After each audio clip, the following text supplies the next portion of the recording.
Hello. Hello, hello. Happy holidays, Merry Christmas, Happy Hanukkah, all of the things. We're back with HTF, Attack of the Swarm. Wow. Yes. Did, Uh, did yeah, I you did it.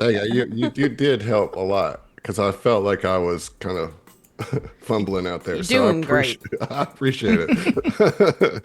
You know, you support me when I need it most, That's and what I'm I here for, man. appreciate I'm that. just, I'm that I friend. hope it. Yeah, you are a good friend, Emily. I give you a lot of shit, but you really are a good friend. I'll say it here publicly for It's everybody to hear. recorded, y'all. It's Yeah. official. It's on the internet. Dear diary. Yeah. So we're back here. Before we get into the game, we do a little chit chat, and I had the great pleasure of having lunch with Griff and Haley last week. Was Yeah, that last baby. week? Yeah, it was last Yeah, it was week. last week. It was really cool. It was kind of a nice little surprise. And yeah, it was good to see you, Griff, Good to here see you too, buddy. in Good to see you in town. person. Good to give you a Yeah, hug. it was Little great. smooch. Little Yeah, a smooth. little smooch, you know? We kept it Yeah, classy. Little smooch in front of my wife. that's why it was little, So you know? minimal tongue, Minimal. not so you're not too egregious in front of the missus. I said we kept it classy. This is the royal we. Yeah. I like to insert myself into everything. It's like, were you making out with them too? Spirit. in spirit? Yeah. Oh man. Well, I see What is you. STF and friends if not us just making out in spirit? You know. Yeah, I mean that's the Make it whole out across the the whole Show's point. really got a thesis statement to I stand mean, behind. it's a good thing to stick to brand. That's all I can say. But I see that. Well, yeah. Speaking of brand, I see that Erobs is mad that we didn't take pictures. And you know what? Sometimes Erobs, things are just for us. You know. Yeah. Although I Sometimes did think you- about it after Two the fact massive that. po' boys between you, and you're not really feeling very photogenic. Yeah, I was yeah, about to ask what you guys ate. yeah. We ate po' boys and we were definitely bloated rolling on out of there. You know. that's how you know you did a good You ate job. a whole loaf of French bread. Yeah. Exactly. Yes. Exactly. A whole dozen shrimp. Oh man, man. now I'm hungry. Oops. Oops. I ate a banana before we started. I'll get an I had apple taco on a soup. break. Yeah. Just, Oh yeah, you guys do usually do the dinner after. Yeah, Yeah. I because think Steve we're and I do the dinner before. Yeah. because yeah. it's only 6 here. So. Yeah. Yeah. Well, Seven you for know, us, so. it's tough because I learned this lesson the hard way when we were doing GM Happy Hour because we drink a lot on that show. Like, I would not have eaten dinner first, and like after a couple of episodes before we, Griff's like, "All right, we're doing Happy Hour tonight. Did everybody eat before we start?" Did everybody eat their dinner? Everybody have a GM's sandwich or getting something? smashed.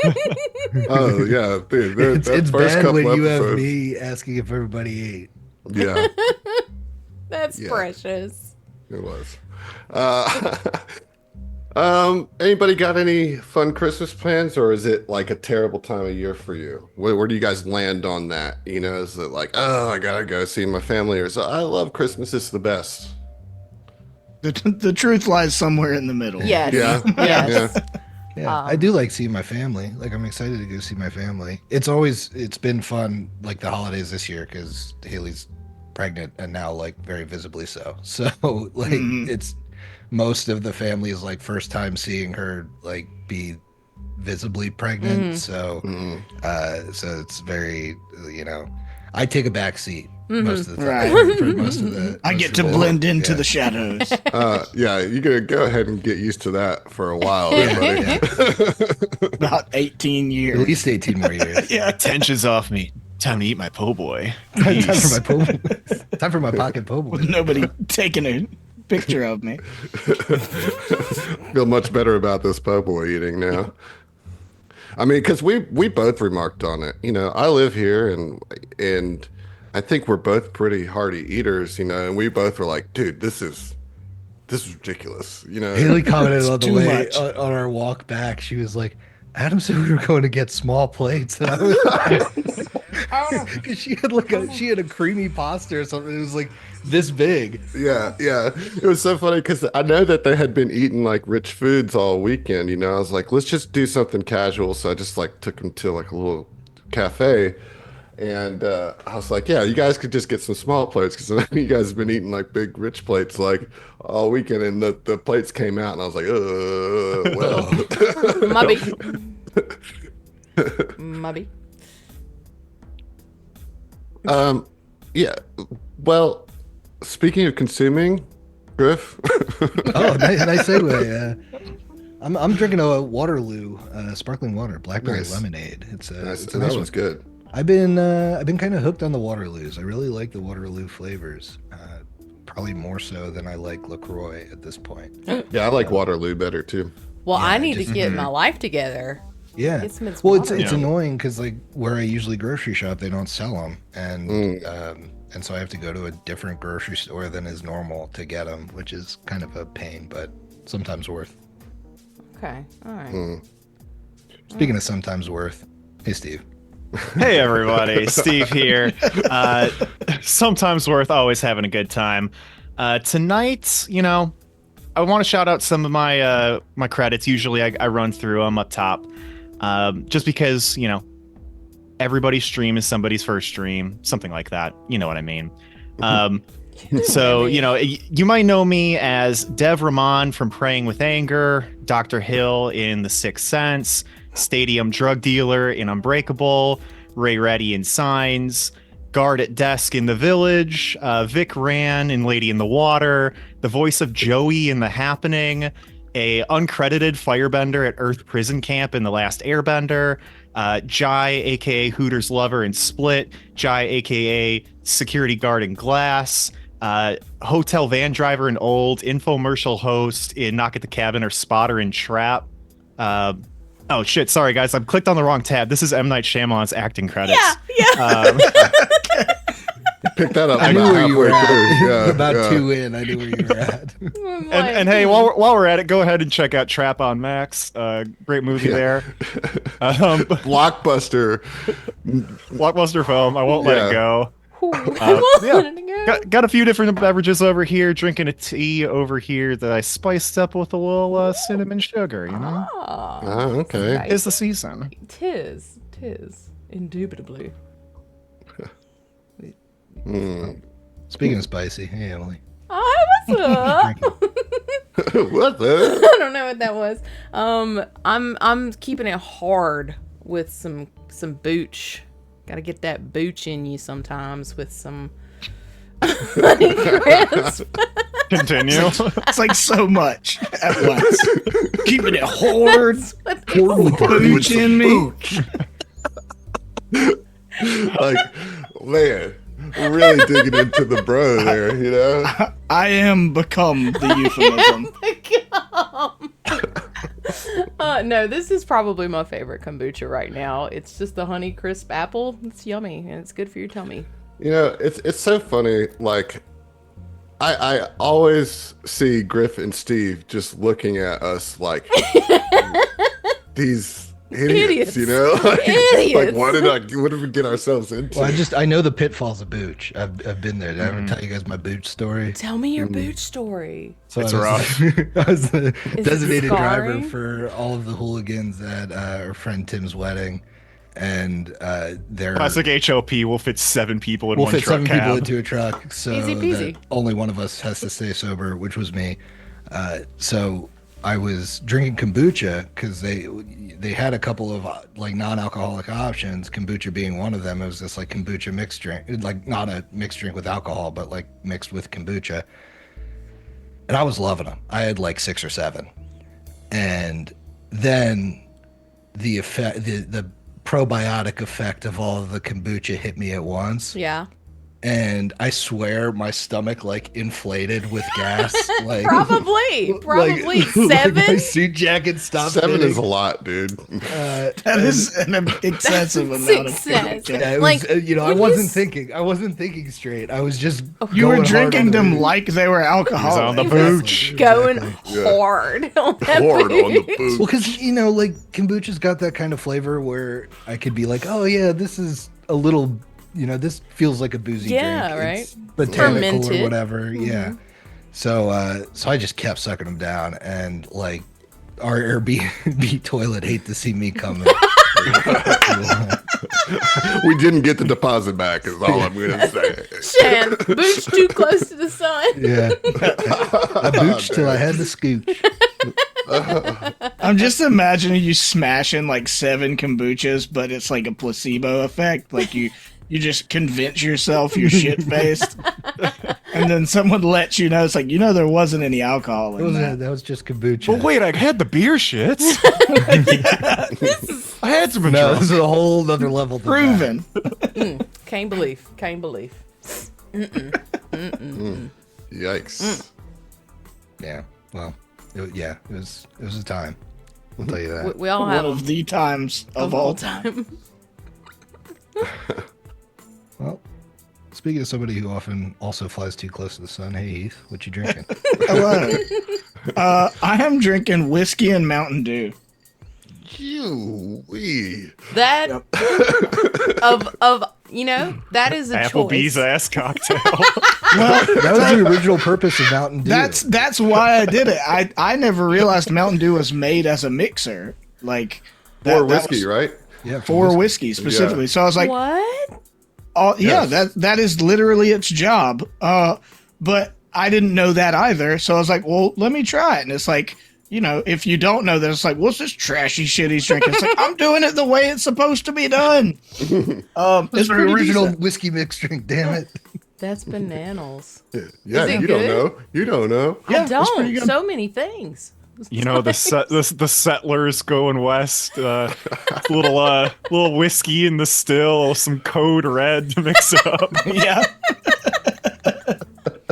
Little I believe that was- voltage in that there. was Yeah, the inception of voltage. Code Yeah, Red. yeah. Yeah. Oh, Every time I hear about Mountain Dew Code Red, me and Zach in high school read this book, Be More Chill by Ned Vizzini.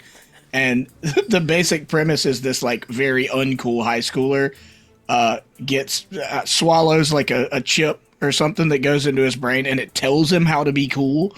And that's like the disasters that unfold is the whole purpose of the book. And it isn't until like the last couple of pages he finally, after this thing has ruined his life, figures out the way to get rid of the brain implant or whatever is just to drink a Mountain Dew Code Red.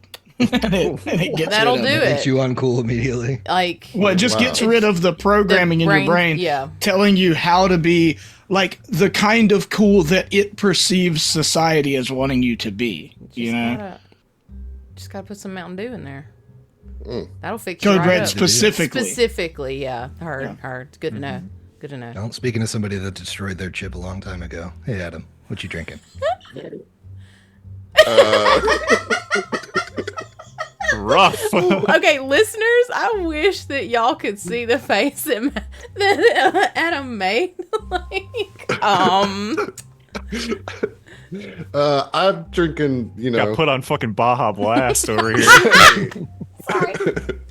I'm drinking what I usually drink, the Yellow Paradise Park, the low-cal IPA, kind of old standby. Does the trick, You had a long day at work, you just crack open a low-cal IPA Yep. and you feel your troubles wash away. Yep. Man, everyone was drinking Paradise Parks in New Orleans. Mm-hmm. It's good beer. Well, they're Everywhere local. I went, I was like, what is that light blue can? Yeah, they're like the local lager. What is your koozie, Adam? Man, it's trash. Louisiana River Adventures in Franklinton, Louisiana. Tubing in the park. It's, I free like. koozie kind of business, I got a kayak. I'm sorry. I thought that was related. Well, I got a koozie that's related to your kayak. You're right, River Adventures. You there's a through line there. There's You a got through it. line. Nailed it. Makes sense to me. To me. Well, speaking of something that makes sense to me, Starfinder. Last time that we were with the Midnight Squad, they had kind of gotten to know some of the inhabitants of the Forever Reliquary. otherwise known as the Liquory. Reliquary. Griff took Sigurd to school, which was really sweet and wholesome and hilarious. Fizz and Natasi went to the library, which was stuffy but insightful. And Tex met the worst person, the worst monk. Tex wasted his entire exploration mode You didn't. phase. You got all the information that you can get from him. Well, no, from Life. You're done. no, from the gathering information bits. You know. That is disappointing. Well, I don't know what to tell you, dude. I need more info, Adam. But you've drained all the info. There's none more available. I mean, you got a holographic vomit bucket. Yeah, Which then you treated me like an idiot. like an idiot, a moron. What a rube! It's like a 1998 Mewtwo card, you know. And you guys were also tasked with performing some trials of Hylax to prove your worth, to perhaps take control of this artifact that they say is here that might help you in your fight against the swarm. And where we left right as you guys were set up to go through the portal that Tuva had made to go to this first trial, which was a first contact trial. So you guys are going to go to be the first contact ambassadors of Hylax. You know, we're going to have ourselves a straight up Star Trek episode here. Are you guys excited for this or nervous? Is this the kind of game that you like, or is this like, give me the combat? Well, I'm excited. I'm worried that I won't be able to contribute a ton, but I'm excited to see how it plays out. Well, I'll tell you this, Griff. There are 3 trials. So, you know. The odds of one being combat focused is very high.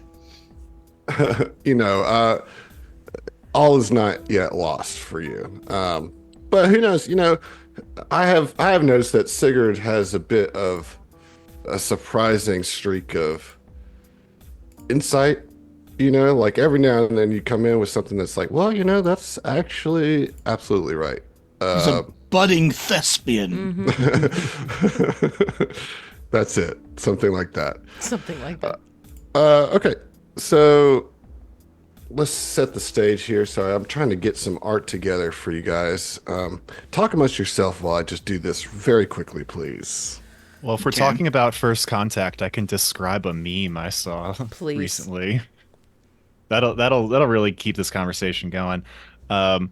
It was someone just took this Maya Angelou quote that was like, "We're more alike than we are different," and there's 2 photos below it, and one is the like sort of iconic photo that's taken from a drone of an uncontacted tribesman in the Amazon, like firing a bow at the drone, and then the other one next to it is like this big, like chunky American dude throwing a beer can at a drone from the drone perspective.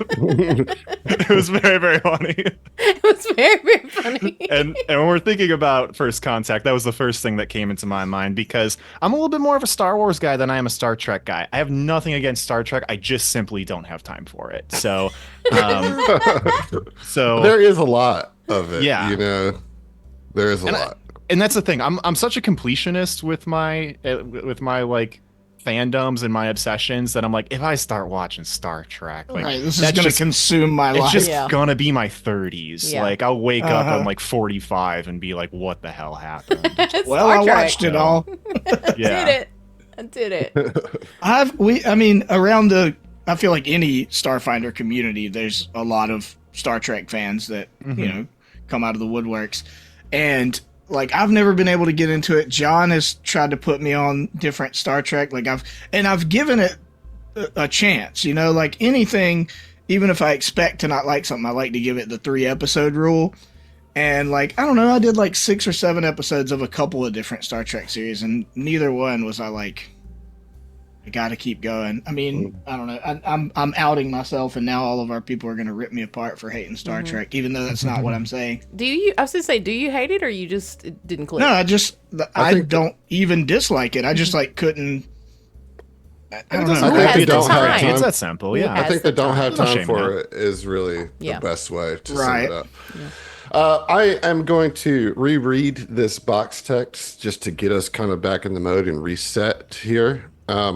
You guys are standing in front of this portal that kind of the asteroid that you're on just went through this crazy shift through time and space to be near this planet, and it's visible in the portal. And Tuva, the abbot and spiritual leader of the reliquary, gestures towards the landscape on the screen. She says, "This is a test of first contact. What you see on the screen is the 9th planet orbiting the star Nearton. The creatures who live in this planet are intelligent, but they have not yet developed spaceflight technology, and no other species has visited them before. You will be the very first creatures from another world that they meet. This is a very important day. You must make a good impression on them. You'll have to explain who you are. They may not have even considered that there could be life on other planets, and there is a good chance that they will be frightened of you. These creatures are not humanoids, and you may have to spend some time observing them first, and then figure out a way to communicate with them. Let the trial begin." And she closes her eyes, and her middle pair of hands clasp the holy symbol around her neck tightly. The screen slowly begins to shimmer around the edges. A bright point of light appears in the very center of the screen, and it begins to grow. Once it encompasses the entire display, it is replaced with an actual portal leading to the vista previously shown on the screen. Tuva invites you to step through, assuring him that the atmosphere is breathable and that the area is free of dangers. She also would have told you that she can only hold the portal open for 12 hours. So you guys only have 12 hours to accomplish this task. Cool. Yeah, so what do you do?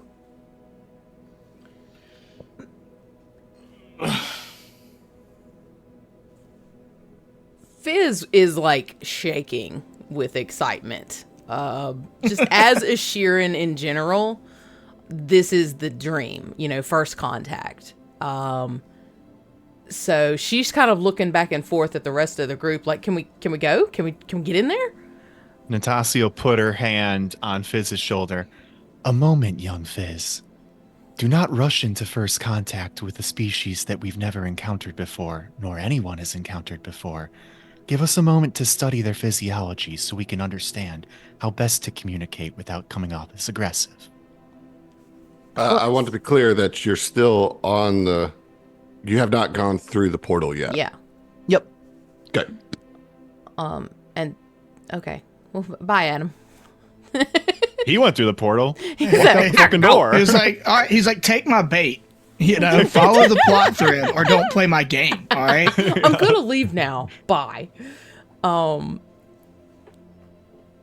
We can, of course, take it slowly. But, shall we go? And she just kind of gestures at the portal, like excitedly, but also trying to calm down a little bit.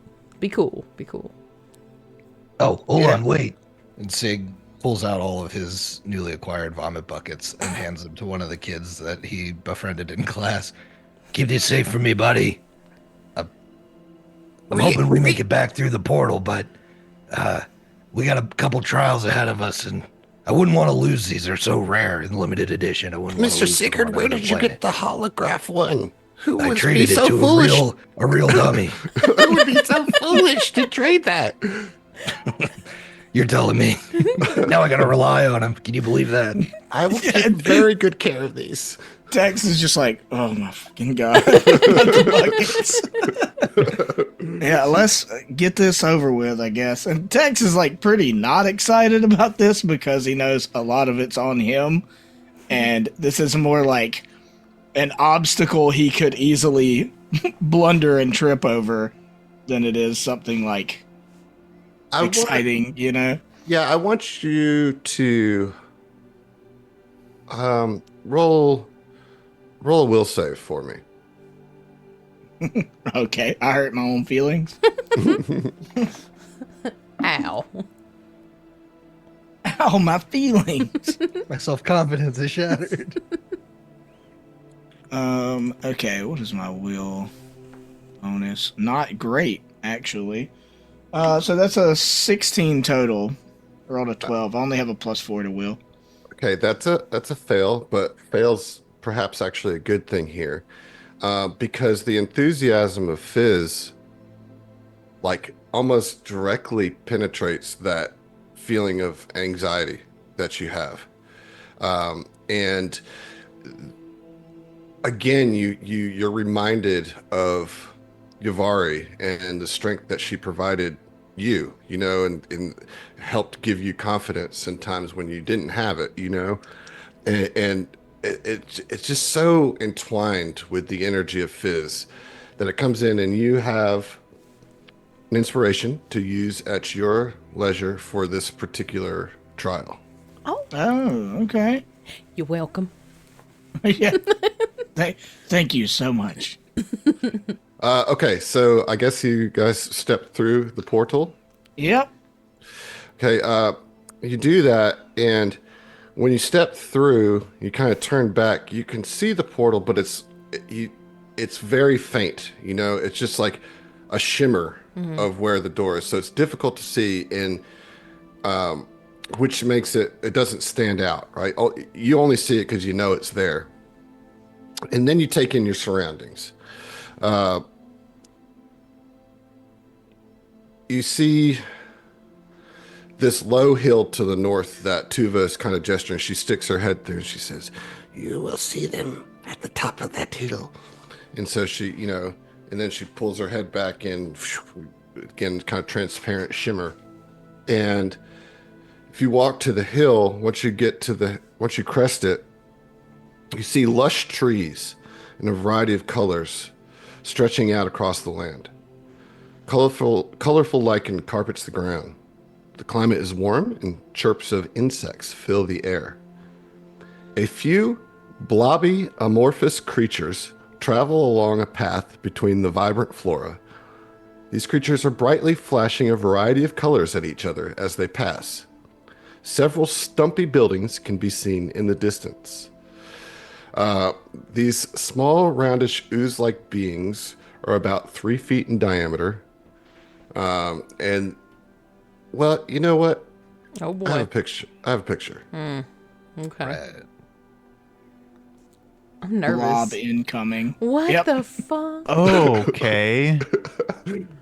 Huh. They're like tumors. It's not too out. I think that's a tumor. Now, obviously, you guys are not this close to them right now. Yet. But, you guys have to figure out a lot. A lot. Anything we can. No Yeah. kidding. Yeah, so I mean, right out the gate, like, Tex, not being really a researcher, turns to the party and is like, all right, well, I guess, to your point from earlier, we should probably scout these things out, see if there's anything we can figure out about them before we try to communicate. There's several different options here, and I'm open to creative ideas too. Obviously there's going to be some skill checks involved, but you guys can make cases for your skills. Each check will take an hour to do, but multiple PCs can you guys can simultaneously do your checks, within that same hour, but each action is an hour's worth of time. Does that make sense? Yes. Yes. I think some basic things we need to understand. It's not sexy, but like just generic life science. Like looking at a creature, what can you tell from it? Like Right. if I've never seen a shark before, I can look at a shark and be like, all right, those look like gills. It probably is. It probably lives underwater. It's got sharp teeth. It's probably a carnivore. So now I know a couple things, or at least can assume safely a couple things about sharks. These creatures look very strange, but I still think it's worthwhile just doing like a basic. I wonder if looking at them I can figure something out about them check. Sure. Then I don't know how to parse out communication stuff, but Well, we'll get to that. we'll get there. Yeah. So go ahead and give me a life science check. Can I aid or? You can, but then you would not be able to do your own check during this same hour. You What's know? your Good luck, dog. what's your life science look like? Plus 13. Oh, I would aid you. I've got a 10. Oh, okay. Yeah. Mistakes may have been made. Do you aid? I do. Yeah, I Sweet. just naturally. Just naturally. 24. Oh, 6. Okay, great. So that's what you two are doing for the first hour. Griff, Heath, you got any observational things that you want to try to do here? Can I use perception to try and watch them to see if there's any sort of pattern in like the paths they're walking or taking? Oh, sure. Yeah. I'm not So- really trying to figure out like, their biology, but maybe like what their behavior is, where they are right now. Like, are Sure. they collecting something? Are they, that kind of thing. Perception is definitely a good role, and I just want to remind you guys that you do know that these are intelligent. Even if you don't know how that's manifest, you do know for a fact that they are intelligent because they've built these Yeah, buildings. That you structures. see. Yeah, Not a great perception. Only a yeah. I mean, 16. you look at them and you're just kind of, enamored or dazzled by their color change. Heath, what about Tex? The only skill that I think offers any value whatsoever is mysticism. So try to figure out if they're in some way magical or if magic has influenced their evolution or whatever. Sure. Yeah, you can do that. Let's see here. Which, I mean, I feel like for a witch warper, that's more akin to like digging through your memory files of like different worlds you've dreamed about or seen into, and like, have I seen these things somewhere? Okay. Yeah. So go ahead and roll. I'll let you roll it. It's going to be a little bit higher DC than some of the others, but I don't dislike that idea. Okay. That should be pretty good. I rolled a 15. I have a plus 11, so 26. Okay. So in your first hour, you guys have 2 successes. Okay. You learn that the oozes must be communicating with one another, and that they must have a written language. Okay. It's still, some of it still eludes you, but you know that they have like a society. That there seems to be, as they're like passing each other on this road, there seems to be some colors that repeat. Maybe a certain kind of like movement from one of their little tentacles, like that could be registered as some sort of greeting or like nod of deference or something like that. You don't fully know, but you're starting to get an idea that they have a culture. I would say that, Griffin, as you're trying to perceive, you feel like you could get a little bit more if you could like sneak up to them to observe them a little closer, to have because like the colors are so kind of soft that you're not really seeing definition in them from your distance. So you can move on to try to communicate, or you can try to take another hour to gain more information. It's up to you guys.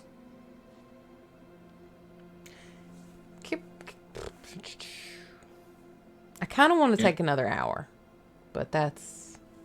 I like that plan. Yeah. I mean, if there's more information to be gained, I would Yeah. like to gain it. Yeah. However, we're going off of we don't know how much there even is to get at this phase of the investigation. So, I mean, I'm down if we want to take an hour and see if there's anything else we can learn before we try to put something together. I feel like this is a puzzle that is not yet, the image of which is not yet revealed to us fully. Yeah.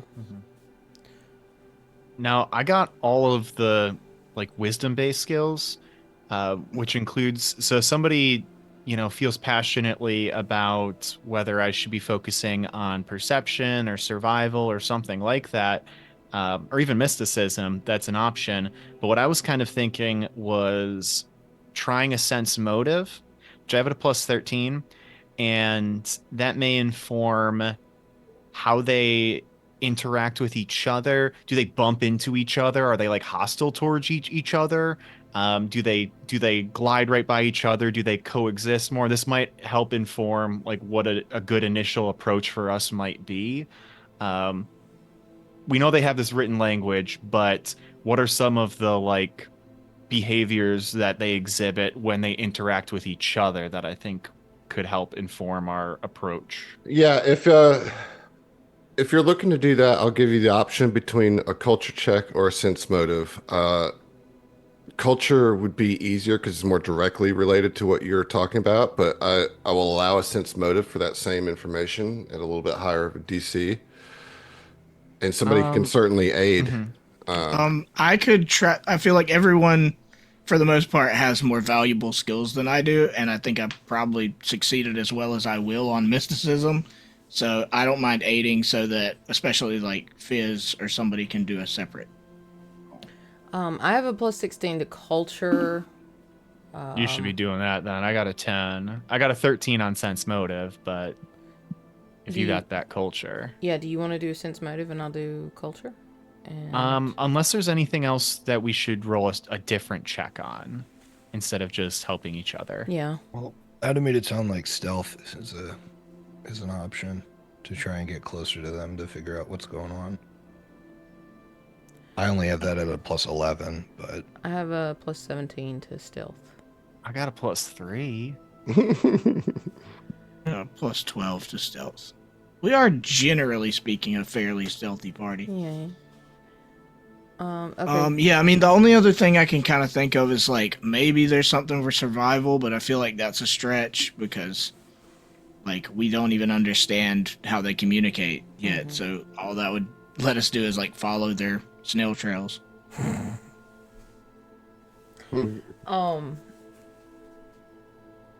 Okay, so do we want to get closer or do we want to just roll from here? Well, there, as you guys can do, kind of two teams. Yeah. Right. You do culture, and I'll try to aid your culture because nothing else I am gonna do is gonna be that useful. I don't think. Okay. And then if they want to stealth, if the HLP people want to stealth up and see if they can learn more stuff. I really don't. I have really a plus don't. 3. Yeah. I was I if don't know. Griffin wants to stealth up. What's Yeah, yours? and Steve, you could roll a sense motive as a fallback on if the culture doesn't. That's what I'll do. Okay. Let's start with the culture. So does Tex aid? I aid, yeah. Beautiful. All right. All right. Then with the aid, that is going to be a 34. Beautiful. Does that include my... Actually, I think I get a plus 2 to that because of... Go ahead and I'll tell you if that's accurate, if that changes. It doesn't matter Okay. at this point. That you definitely succeed with flying colors on that. And so you definitely get a success there. I want to hear from the other folks first before I give the next round of information. So let's go to Griff. See if you can stealth I up will there. roll a stealth, and I'm gonna slap one of my 3 inspirations on it. Nice. Roll a stealth and then slap the shit out of one of these slap little the shit out of tuners. them. Those are plus 2, right? Sneak Adam? up. Pop. Yes, that's correct. They moan. Damn it. Perfect. 31. Wow, great. All right, so Steve, you can roll if you want, but it's kind of I superfluous at this point. I So, literally can't beat it. So all right. So, what you gather from this kind of first observation is that these things do not have any auditory organs and they do not speak. No sound is coming from them at all. You're certain that they are communicating by flashing different colors of light at one another. And they also have a written language based on the same colors. And you can match these colors to a lot of the local flora that you see around you. You have a decent understanding of their culture. They are intelligent, peaceful. They they are not antagonistic towards each other. You know, they, as I said, most of the time that when they're passing each other, they put out the same kind of color sequence and make the same gesture as like a hey, you know, you can at least start to pick that up. So what this translates to mechanically is that because you guys succeeded 4 skill checks, you're going to gain a +1 bonus to all further skill checks throughout this encounter. Nice. Okay. And I will also tell you that because you've done well on this, specifically what your next task is to figure out how to replicate the color communication. Okay. And so that's where we're at next here is trying to figure out, okay, you know that they communicate in color. How are we going to make something or create, you know, do something that's similar to that? Right. Well, we know there's some. You said nearby there's flora that could correspond to individual colors. Sure. I Are we mean, supposed to use flowers to communicate? well, there's lots of different. You can do whatever you want. You guys have computers that can create colors, you know, but you can also do the flower. Whatever you want to do. We're again in just the next stage of this, where you have to roll some skill checks, and again, each one takes an hour. So token that spell can color things, and I have that. I do too. Yeah, so we just start like pointing our fingers like wands and making stuff turn blue and purple and red. Mhm. okay. So I wonder I wonder if Fizz could roll like a computers check for what we've gathered so far. So like I imagine if Sig's like sneaking up to him, he's probably like using his data pad to like get like a closer like recording of them like while he's over in the sure, bushes, yeah, while they're going through the motions. And so when he sneaks back to the group, it's like, "Oh, hey, look, I have real up close like this is what they do when they look like they're passing each other and that kind of thing. Do you think you could get like replicate these colors on a data pad?" Yeah, I could certainly try. Let's see here. And computers? Well, actually, for No. that specific thing, to try to make a device that matches the exact wavelengths of the colors that Sig got, I'm going to need an engineering check, Okay. which is just as good for you, I'm Yeah. sure. Yeah. And remember, you have a +1 on this. Okay. It's a 34. All right, so you definitely you basically kind of make a device that is a color spectrum emitter, you know, and you can dial in specific wavelengths to make sure that that color that you're putting out isn't like an off shade of color that might mean Yeah. something different, you know. We're looking But for yeah, lilac, not periwinkle. Okay. Yeah. well, and that is something you can certainly do as well to look at the leaves and the lichen around to try to kind of further Tune enhance in. your Yeah. Absolutely. well, you've done your check, so what about, you know, the three of you all have options here. Oh, I Well, mean, Heath, you mentioned survival earlier. This would be a good yeah. time. Well, I don't have survival. Oh, But well. I do. I could do my survival. I mean, I could try to aid the survival, but I only have a +5. I mean, it won't hurt. I already done mine right. I can't. Hey. All right, Right, I'll roll right. the survival aid. I aid the survival. Ooh. Good Okay. aid there. All right, I'll add my +2 in there. All right, 24 total. Okay, well, that is a success. Woo! Heath, do you want to throw anything out there? You said you were thinking about mysticism. Yeah, well, I mean, mysticism's the only skill I have with, like with a high bonus that isn't just a charisma skill. Mm-hmm. Do you have disguise? No, not really. I don't. Like I don't, charisma I don't have skill, any so I was ranks into it. I was just thinking, like, if we figure out like the color for like friendly, nice to meet you or whatever, if we find like Right. leaves that are that color, it might behoove us to like deck ourselves out, and that, like, you know. I don't know if red is the angry color for them, but like Sig is red. So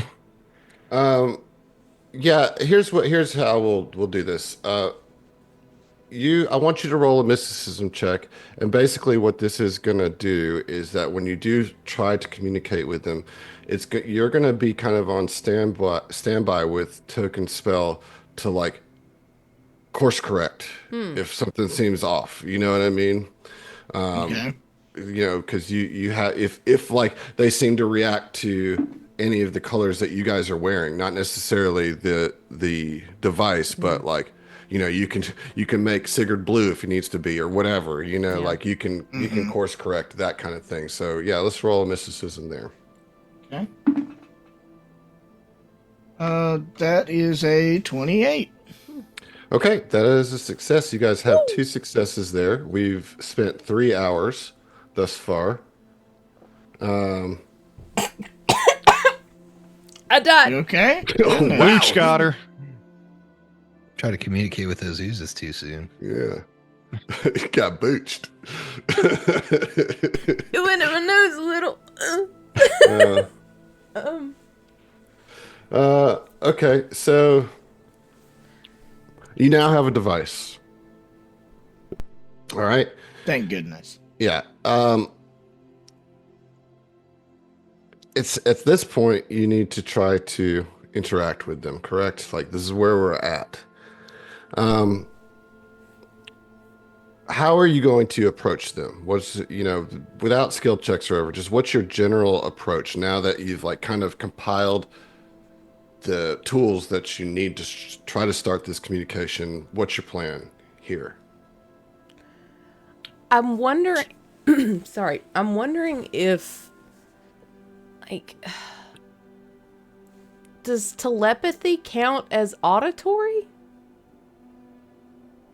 Well, they don't. Understand They spoken. certainly don't understand common or anything like that. And yeah, I don't know, but that would probably scare the shit out of them. Fair, Yeah, fair. you'd have to be implanting like colors into their brain. Yeah. Yeah. Okay. I mean, I guess what I'm asking generally right now, before you're even like trying to communicate, is how are you approaching them? Synchronized cartwheels. All of us. All 4 of us perfectly timed cartwheel at the same time. And we just keep doing them till we get to them, I don't see how that could go poorly. No. The little device, try and have some colors set up that are obviously more chill. Fizz would have been like practicing kind of the wavy tentacle motion, just to try and do as much help as possible. But yeah, just kind of waiting for the go ahead, and we can just start slowly approaching, flashing the good colors, and doing that fun wiggle wave. All right, so the four of you do kind of come We up. just wiggle dance up to Yeah, him. you wiggle your way up there, Amongst the trying, jiggling. trying to be as pacifist as possible. The pacifist jiggling, you know. Yeah. Um, Just wiggling and shooting my gun. Don't They- do that. they immediately turn a deep shade of like reddish purple as you approach, and they kind of like almost sink into themselves, recoil a little bit. They don't run away, but you get a sense that they are taken aback, maybe afraid. Totally They don't- understand. Is that fear or is that constipation? Which one is it? There's only one way to find out. So to remind you guys that your goal here is to keep them calm and introduce them to the concept of other worlds and like let them know that they're part of a greater universe, without giving them an existential crisis. Also, while doing No it pressure. through a form of communication that you are not accustomed to. So once again, we are going to do a series of checks here. We're going to try to improve the ooze's attitude from a mechanical standpoint. I will say at this point, there are consequences for failing terribly. Not, if you just fail, fine. But if you fail bad, it could go the other way. We want to keep them from going hostile, right? Talk to me about how you're going to do it. Obviously, diplomacy is right up there at the top, but we can talk about lots of other skills here. We're not limited to diplomacy, and we're starting at unfriendly, so we need to get them. We need to get them up, right? Adam, get do 'em we get friendly. the sense that they can fully see, or they can only see colors? They can see. They can see. Yeah. I wonder if somebody could either pull up on a data pad or just, draw using perhaps life science like the solar system they're in. I imagine they're advanced enough to know, they're not spacefaring, but to know what like What space planets is. are Yeah. perhaps. And so we could try and convey the message that like, hey, we are from outside of here pictographically rather than I slowly and carefully, unthreateningly pull Segway the pony up and then drape a piece of white like butcher's paper over both sides and put the phone on projector mode. Stop. Yeah. like I think we probably before we do that, we want to just like try to set them at ease, but that might be a way that we try to convey the concept of not being from here. I mean, I like people it. on Earth, like 20,000, like 10 or 20,000 years ago, understood like the stars, Yeah. right? Like the Aztecs built pyramids that like line up perfectly with like constellations. Like They knew. it's not a We're leap from up to think there, that they Yeah. you know? understand some form of astrology. Yeah. So I think that's super on point. I think what I could possibly do, not necessarily supporting that, but I hope it's astronomy that they understand and not astrology. I Oh, hope yeah, that's it's right, whatever. I hope it's astrology. You're a personally. Leo? Oh my god. You're so yellow.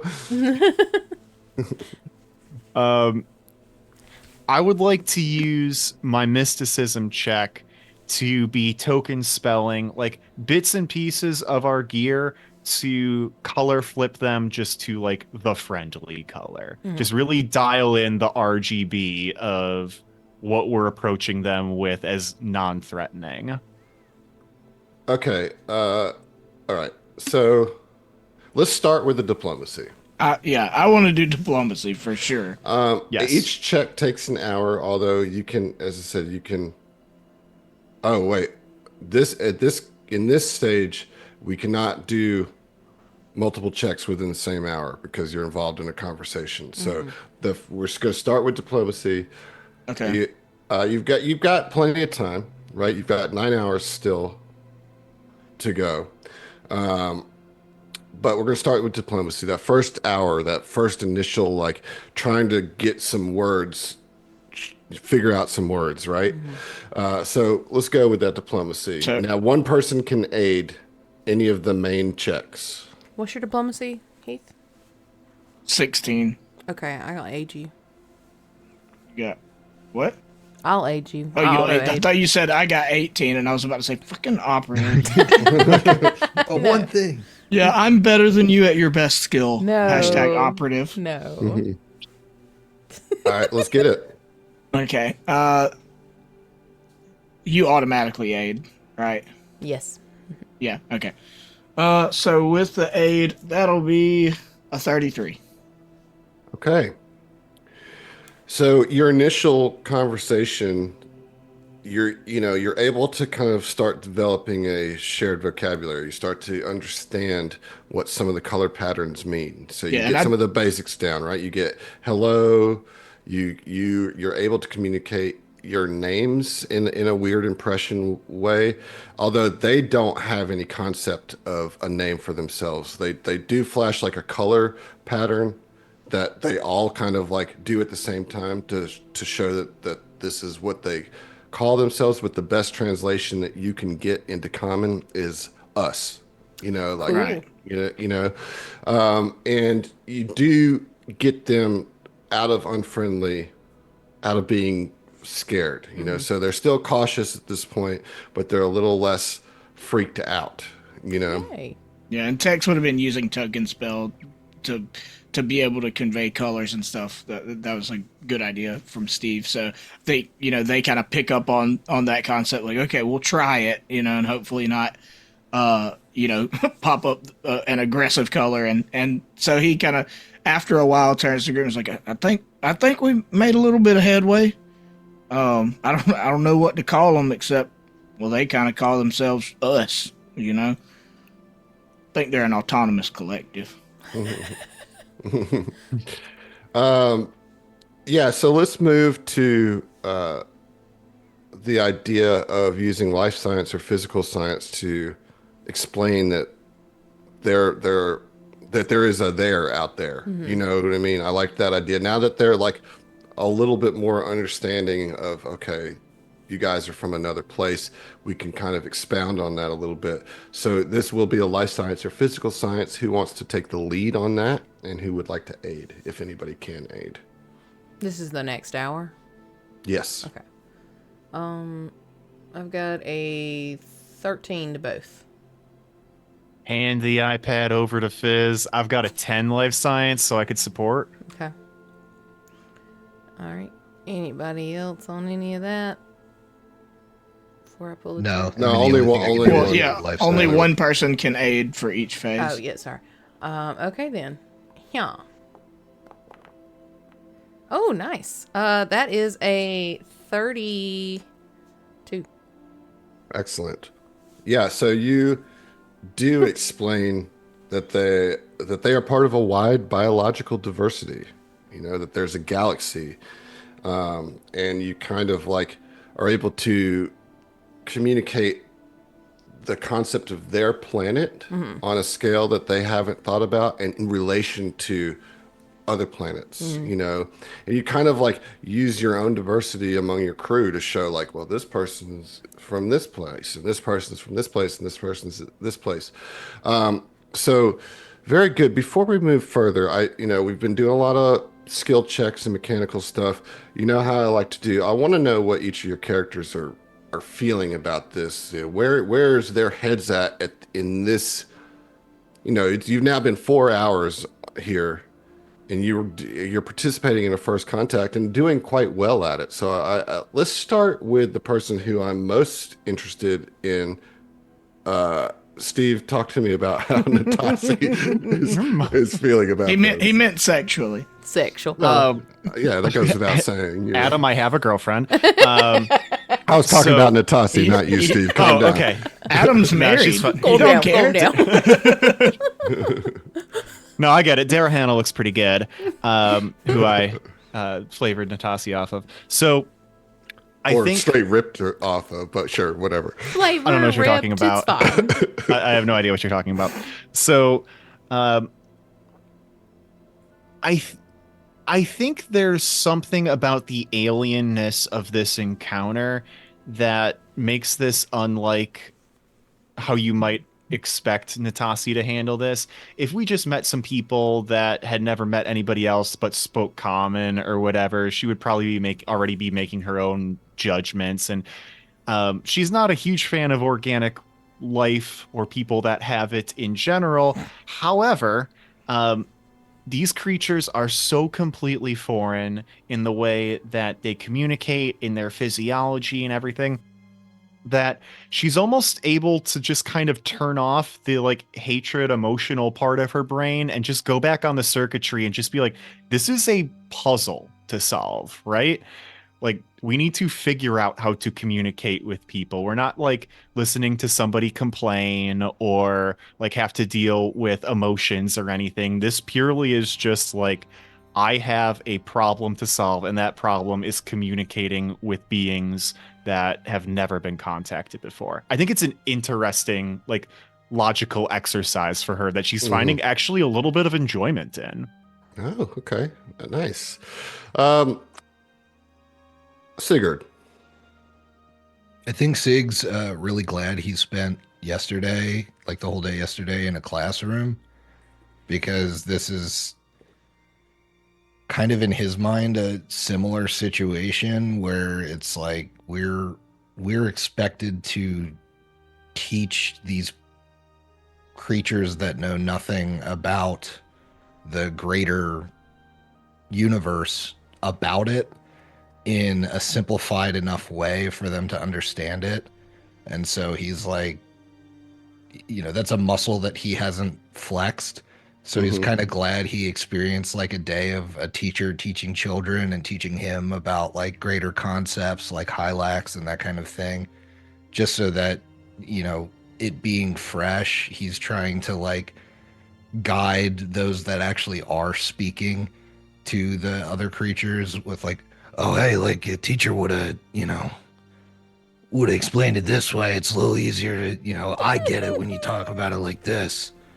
To try and just like, make this as easy as possible. But I think he's also very aware that like this isn't his wheelhouse, and it's a weird situation where he's trying to actively not be intimidating. And that's like a little uncomfortable for him. Like he's kind of like, I don't really know how to stand. I don't know how to, because he, for this entire adventure, he's been this like solid hulking wall of like angry attacking things. And now he's really got to kind of take a back seat for the rest of the party. And it's like, it's a complete role reversal, right? He's like behind the party, like not, letting them, step in first, letting them do, make this contact, and he's just trying to guide from the back line, which he's not used to. It's interesting too, because I wonder if these creatures even have a concept that you're supposed to be more intimidating than the others. That's true, does that, are they even registering any of that kind of, because that's all like our own perception of like what makes somebody intimidating. I mean, these are all just color blobs, you know what I mean? And they might not, who knows? I mean, but it is interesting. And I also like that you had the classroom experience before this, because in a lot of ways it prepared you to turn your mind to open rather than like, do kind of thing. So it's good. So Tex, I know Tex had some anxiety going into this, feeling like so much would fall on his shoulders. Although he did get a little burst of confidence from Yavari in some way, and Fizz. How do you think Tex is feeling? I think initially he's got a little bit of anxiety, and it's just like, being a little self-absorbed, but also like, he doesn't recognize at first the sort of importance of this, and is like, this is just a job we need to get done to get to the real problem, which is like the swarm, being the swarm and invading and stuff. But I think after they spend the time, because I mean, we're spending multiple hours, so that would be sufficient for anybody to kind of take a step back, take some deep breaths, calm down a little bit, and really be present. And I think once he's able to kind of let go of the stress of the general situation we're in, and actually looks at it kind of to Natasi's point of being like a puzzle that they're kind of sifting out. I think he's able to let his guard down a little bit and really invest in that puzzle and like truly trying to learn about this species. And I think his mood is also bolstered by Fizz and the kind of Yuvari connection thing. So I think by the end of it, not only has he let his guard down, but it kind of hits him like a truck all of a sudden, like how special this is, and like how unique of an hardly anybody ever gets an opportunity to be a species first contact, Mm-hmm. and so how like unique and how much in a way like of a blessing this is to be bestowed upon us, who I think in his mentality is like, we're totally undeserving of this. Like, why would we be the ones to make first contact? But that makes it feel even more special. And I think he kind of even, scratches Billy Gibbons' head. Billy Gibbons like pokes out and he kind of like pets him and like even maybe sheds a little tear at like how big of a deal this is. Yeah. Well, once he recognizes these are like living sentient creatures, Well, to that point, Fizz, this is like one of the key tenets of Hylax, Yep. and you're here proving your worth, or that seems so Well, condescending, but you're just Yeah. like your understanding of Hylax and her It's tenets and her fulfilled. nature. Yeah, exactly. And you know how special this is, right? Like you knew it before you walked through the portal. How do you think Fizz is feeling? What's her mindset? I think that Fizz probably is overwhelmed, especially initially when we first stepped through the portal and we first started observing, just trying to compartmentalize a little bit because it is so big. Like this is essentially a kind of pilgrimage by service for Hylax, and just knowing that not only is this the first contact, but like that we were sent here specifically to help like become closer to Hylax, like to prove ourselves. I have a sneaking suspicion that a lot of that high energy mixed with the anxiety of trying to do this and do it well and do it within a time limit is probably weighing on Fizz a lot. And I imagine kind of first off it being a little much for her, but she kind of focuses up and really tries to put everything that she has learned from all of her books, all of her time, she wants so badly for this to go well. Not even because of the challenge, just because like this is her calling, and now that like small little steps are being made and we're kind of like getting there, it's almost bubbling up out of her again, because it's like, this is happening. This is actually coming to fruition and she gets to be a part of this. I have a feeling that like a lot of this excited energy is kind of being pushed over to Tex too. So maybe that's part of the reason why he's feeling extra like, oh damn. Not trying to play your character, Heath. I'm in vibing. Play him. I'm vibing. Please do. Just do it. Just do it. Somebody ought to play him, Well, yeah. So that's it's awesome. Thank you guys for taking a moment to get in your headspaces. I will say, Fizz, with your focus and like kind of heightened awareness about this, you notice that your little device that does the color patterns is that there's like as you've gotten to understand the nuance of their expression more, you know that some of your coding could cause a problem. So you need to quickly fix that. So give me a computers or engineering check. Okay. We will do computers, I guess. Like it's not just the colors, it's also like the brightness of the light, right? Yeah. 22. Does anybody want to aid? Is anybody really able to love- aid? On wait, what's the skill? Computers. Oh, so I wish I could. I possibly can. I've got 2 ranks in it for a +4. Hey, hey, Let's hey. go. Roll 6 or above, right? That's it. That's all you need. Just got to bring up Clippy again. And don't forget you have an extra +1 on this for I was Oh, yeah. looking to see if I could give you a reroll, but not for this. Can I throw an inspiration on there? Sure. Yeah, I will absolutely. do that. Okay. +1, +2. Look out, world. There it is. There we go. Ooh, ooh, ooh. 24 total.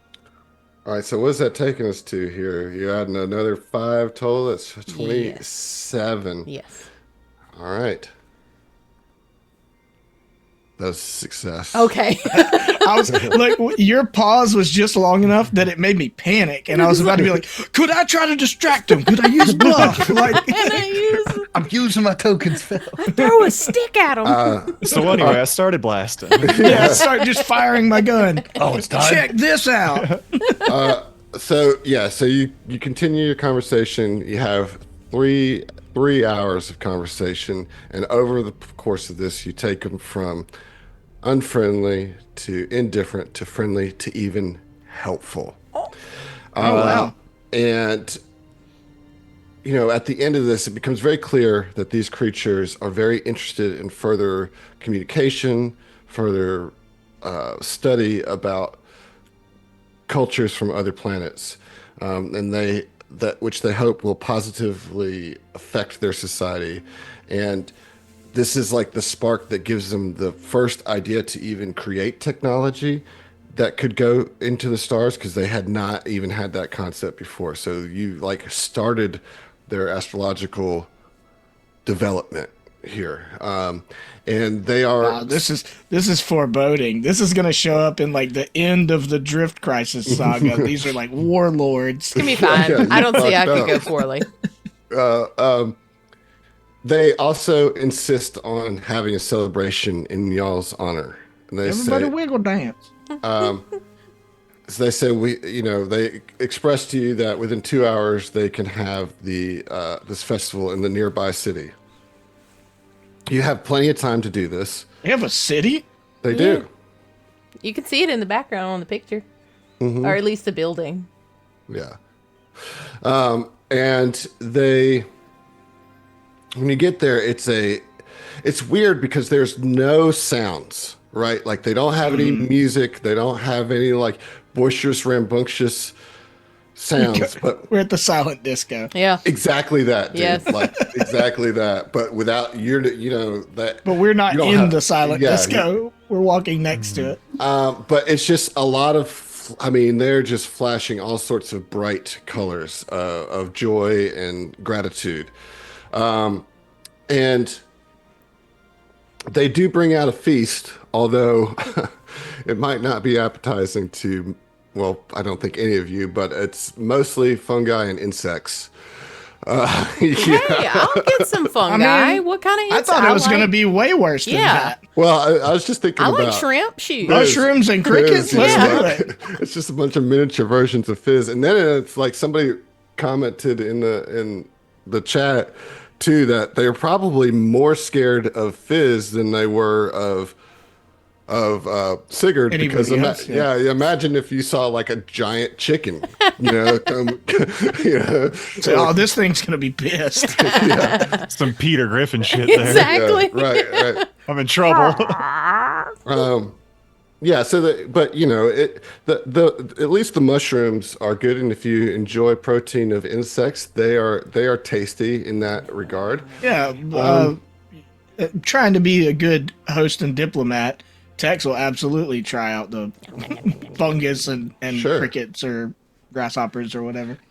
And then that what there is what looks to be the leader, whether it's a mayor or a king, their diplomatic or their governmental structure is far different than anything that you guys are accustomed to. But they do still have a leader.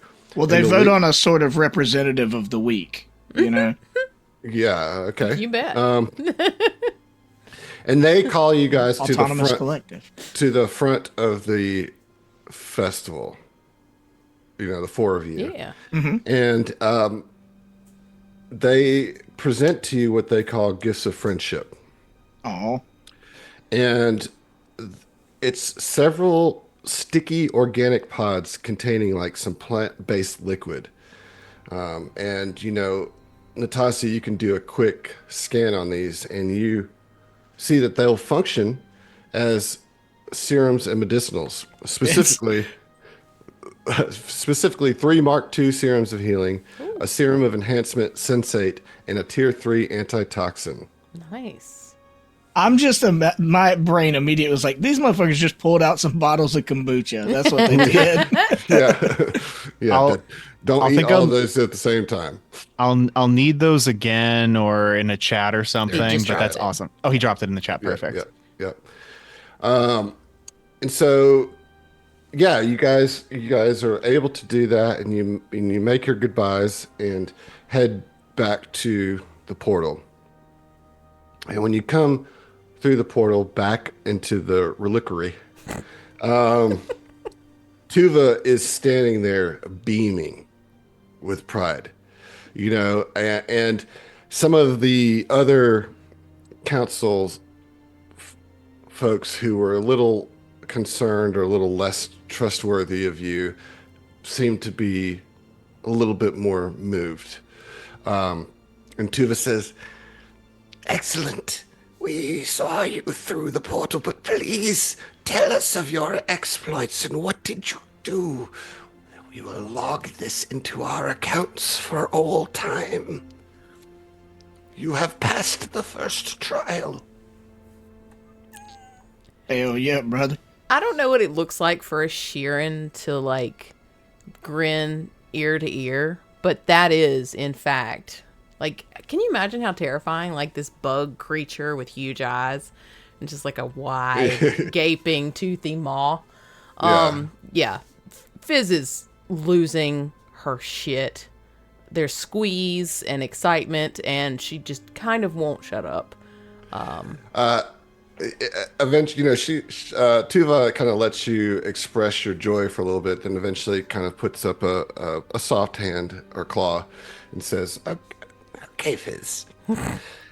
Now, you all have the great privilege of naming these oozes for our archives.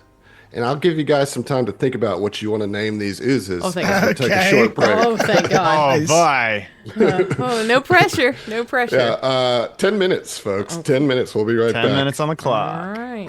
Obviously, we're going to call them the Texelites.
We're back.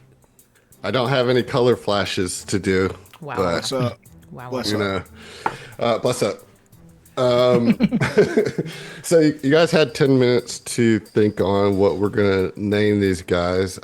He thinks that he's got it locked and loaded. Oh boy. Got it. Does anybody have any other suggestions before Heath tells us what it is? That's a no. Heath, drop it on us, buddy.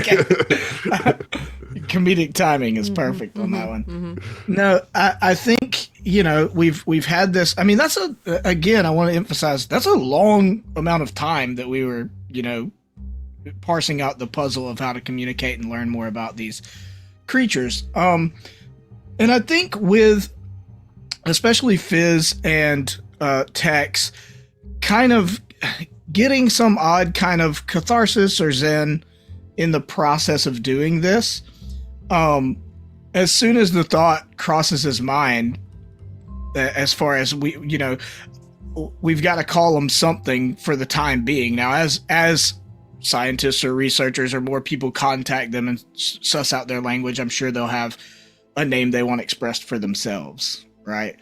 But for the time being, to call them something, nothing in Tex's mind, nothing would be more in the keeping with the teachings of Hylax than to have this very diplomatic, very attempts at understanding kind of interaction. Nothing would be more Hylaxian than to name them after a friend, right? And so his first thought is like, let's call them the Yavarians. Oh my God, dude. What? Yeah. Nobody was ready for that. You sappy bitch. What?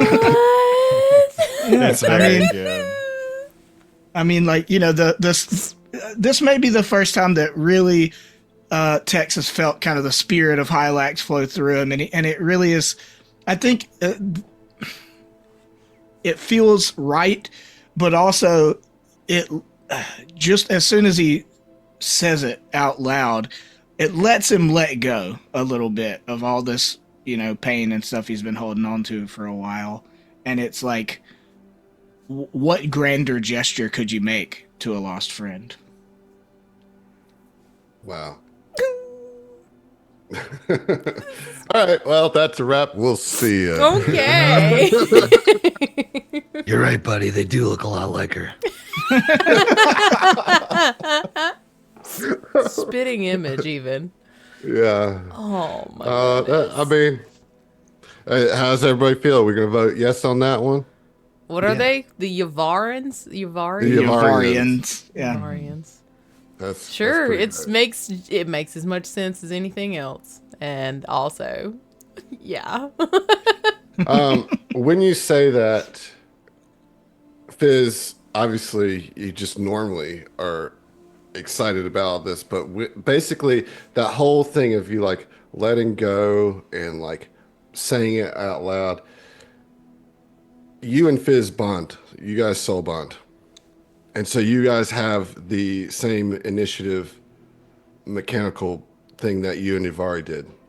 And you don't understand it now, but you feel your connection to Ivari rekindled through Fizz. Oh man, if I knew it was going to be this grand of a thing, now I'm just like trying to put the cinematic, splendor on it in my brain, and I think like somebody asked like, okay, what are we going to call him? Maybe it's Sig, and I just imagine slow head turn and Tex and Fizz meet eyes, and at the same time just say Yavarians, and it's like boom, the little Steam notification pops up, achievement unlocked. All right, that's pretty good. What do you think, Doc? The Sigtasians. It's pretty good. I kind of like that. That's actually Unfortunately, we're split 2 and 2. Old Scratch says I would have gone with the Vinia Knights. nice. Hold on, let me just go. No, on. fuck let 'em. me Yeah. let me go ahead and kick old Scratch Yeah, real yeah. quick. Get his ass out of here. Oh man. Yeah, so I mean, I guess that's fair. They are pretty slimy. I will say at this point, any any uncertainty that somehow spirit has been reincarnated into Fizz. There's no understanding it, but Accepting you it. know it. It's Yeah. you know it to be true. Search your feelings. Yeah. That raises so many questions about the mechanics of reincarnation. Or Well, whatever. I'm viewing it This almost is outside as the soul the scope bond. of normal mechanics. Yeah, You know? Like, Yuvari's soul invaded this poor, helpless Shearings and took over Yep. its will. You a know, little bit. Yuvari said, "Excuse me." the real Fizz is cowering in a corner of their own brain. You get the soul bond bonus, but now all of your skill checks are Let me -4. out! Let me out. Hey, this got dark. Turned into a horror story so fast. I was And like, at that moment, Fizz grew to the size of a large creature. Yeah. I feel swole. All right. You'll be fine when we interact with them girth people next. You know. So anyway, Tuva tells you guys, great job. Get some, take the rest of the day. The next trial will happen the next morning. If there's anything you guys particularly wanted to do in the reliquary that you haven't already, we can take some time to do that. I'm sorry, in the where? I'm sorry, the reliquary. Thank you. Reliquary. Reliquary. Yeah. That's it. Yeah, so that's where we're at. Basically, your next scheduled engagement is the next morning, but there's the whole rest of the day. It's up to you guys whether or not we do the jump cut or talk to more dumb monks. It's up to you. I mean, I'm kind I of don't fired trust up. the usefulness of Yeah. that plan. And I'm kind of fired up. Like, we're on a roll. Like, okay, let's just... Let's get Get up in going. Let's there. knock Cuts out of another Sid trial. Wheeling Yeah. and dealing pails. Yeah, I mean, just generally Slinging pails. we don't have to do scenes, but generally what are you guys doing the rest of the time? Griff, you got Sig doing pail trading. Okay. Yeah. Love it. All right. What about Natasi? I think probably same routine as yesterday. Check in the infirmary, help out if I can, if there's anything going on. If there's nothing going on, go read a book. Okay. There's nothing going on in the infirmary, so book it shall be. Fizz. Fizz would also be trying to look at them books. Just trying to calm her mind down just a little bit. There's a lot of excitement, and maybe there's some little nugget somewhere that will be important for the next challenge. So would kind of nod at Natasi as we peruse books in, an area together. And she keeps looking over at you more Every- often than she should, because you remind her of somebody, and she can't quite put her finger on it. Oh, I mean, People tell me all the time I've got one of those faces. I don't think that's it. Okay, cool. And what about Tex? I think first thing, we get back from the mission, Tex excuses himself to go have a good heavy cry. And then, I think he's a social cat. He's in kind of a weird, vulnerable, but sort of zen place. So, I think he would kind of wander around and just try to help out anybody that he could that needs help. Maybe even I don't know, runs into some of the kids, kicking a soccer ball with them or whatever. Just trying to be present because he doesn't have anything else to do until the next trial. All right, sounds good. Those are all nice, wholesome activities, and I'm proud of each and every one of you. are you... I feel like you're not proud of us. I am. Sometimes I'm sincere. Oh. I don't believe you. Okay. All right. Fine then. I'm not proud of you. I take my pride points back. I believe that. Yeah, that tracks. What have I become? What have we made you? Okay, how about that? All right. Well, it's the next morning. I guess. Whatever. I'll go fuck myself. Yeah. Okay. Let me put on some different music. Some different slow plotting music than the slow plotting music we were just listening to. Mixing it up. Yeah. So the next morning, you are escorted back to the portal room, and you see Tuva there, and the screen is already pulled up. Tuva gestures to it, which it shows a hilly landscape of coniferous trees blanketed in a misty haze. She says, "This planet is called Sinatol. It is the only planet orbiting its star. Although the climate is generally temperate, intelligent life never evolved here. Recently, 2 different groups have settled here.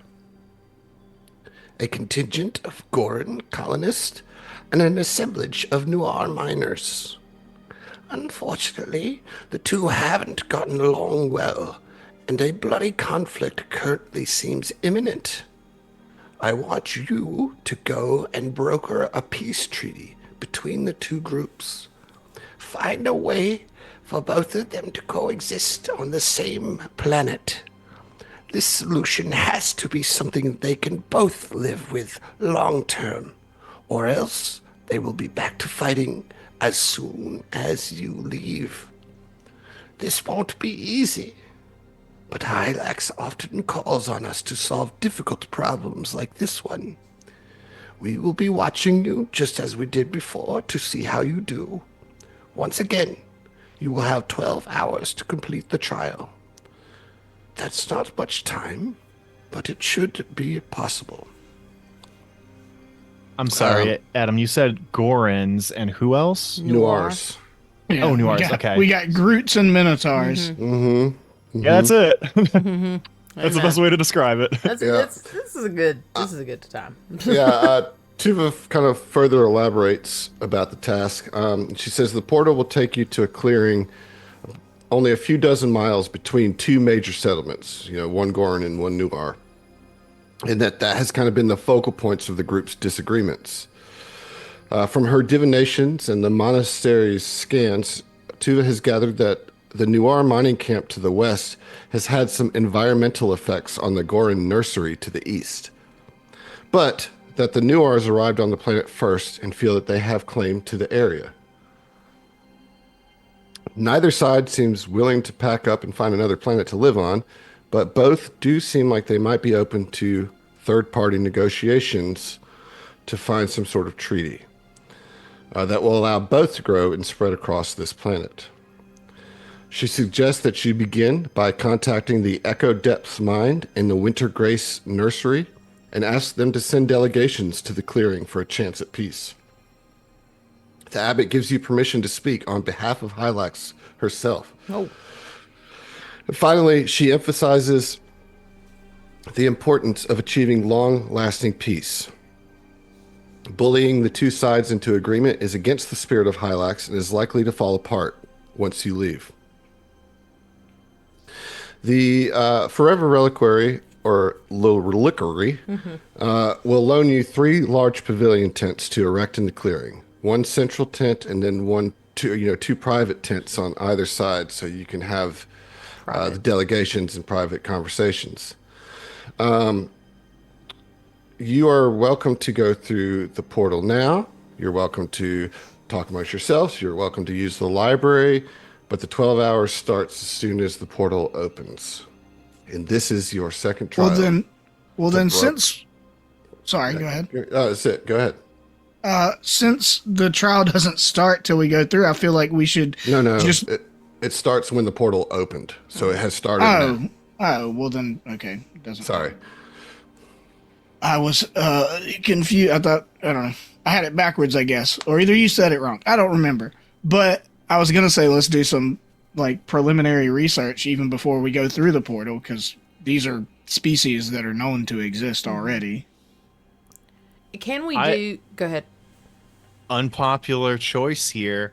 But what if we split up? What if one or two or three of us go through the portal and start erecting tents and talking to folks while somebody is like, all right, what can we research here about the planet or these types of people or whatever, I'm into and then that. follows up with that information later. Yeah. Would we be able to communicate, like the person who stays behind and the people who go through the portals? Do they have like relatively quick communication, or would it? I was Like, just have a saying, huge like, lag. I could go read books for 2 hours and Yeah. then come through the portal afterwards. Yeah. But if there Oh, is like instant communication, that would be cool. Yeah, there is no lag. You guys are in the star space of this planet, right? The portal just is a quick way to get surface side quickly without having to use a shuttle ship or anything like that. But your comms would certainly work. Oh, okay. That is definitely an option. I mean, Yeah, well, I think that's pretty interesting idea. Having somebody, be the desk person back at home base who can like look up anything with better equipment, than our personal comm systems. Because you boy Tex needs to be on the ground either way. Definitely. Is there specific information that you are looking for? Yes. Okay.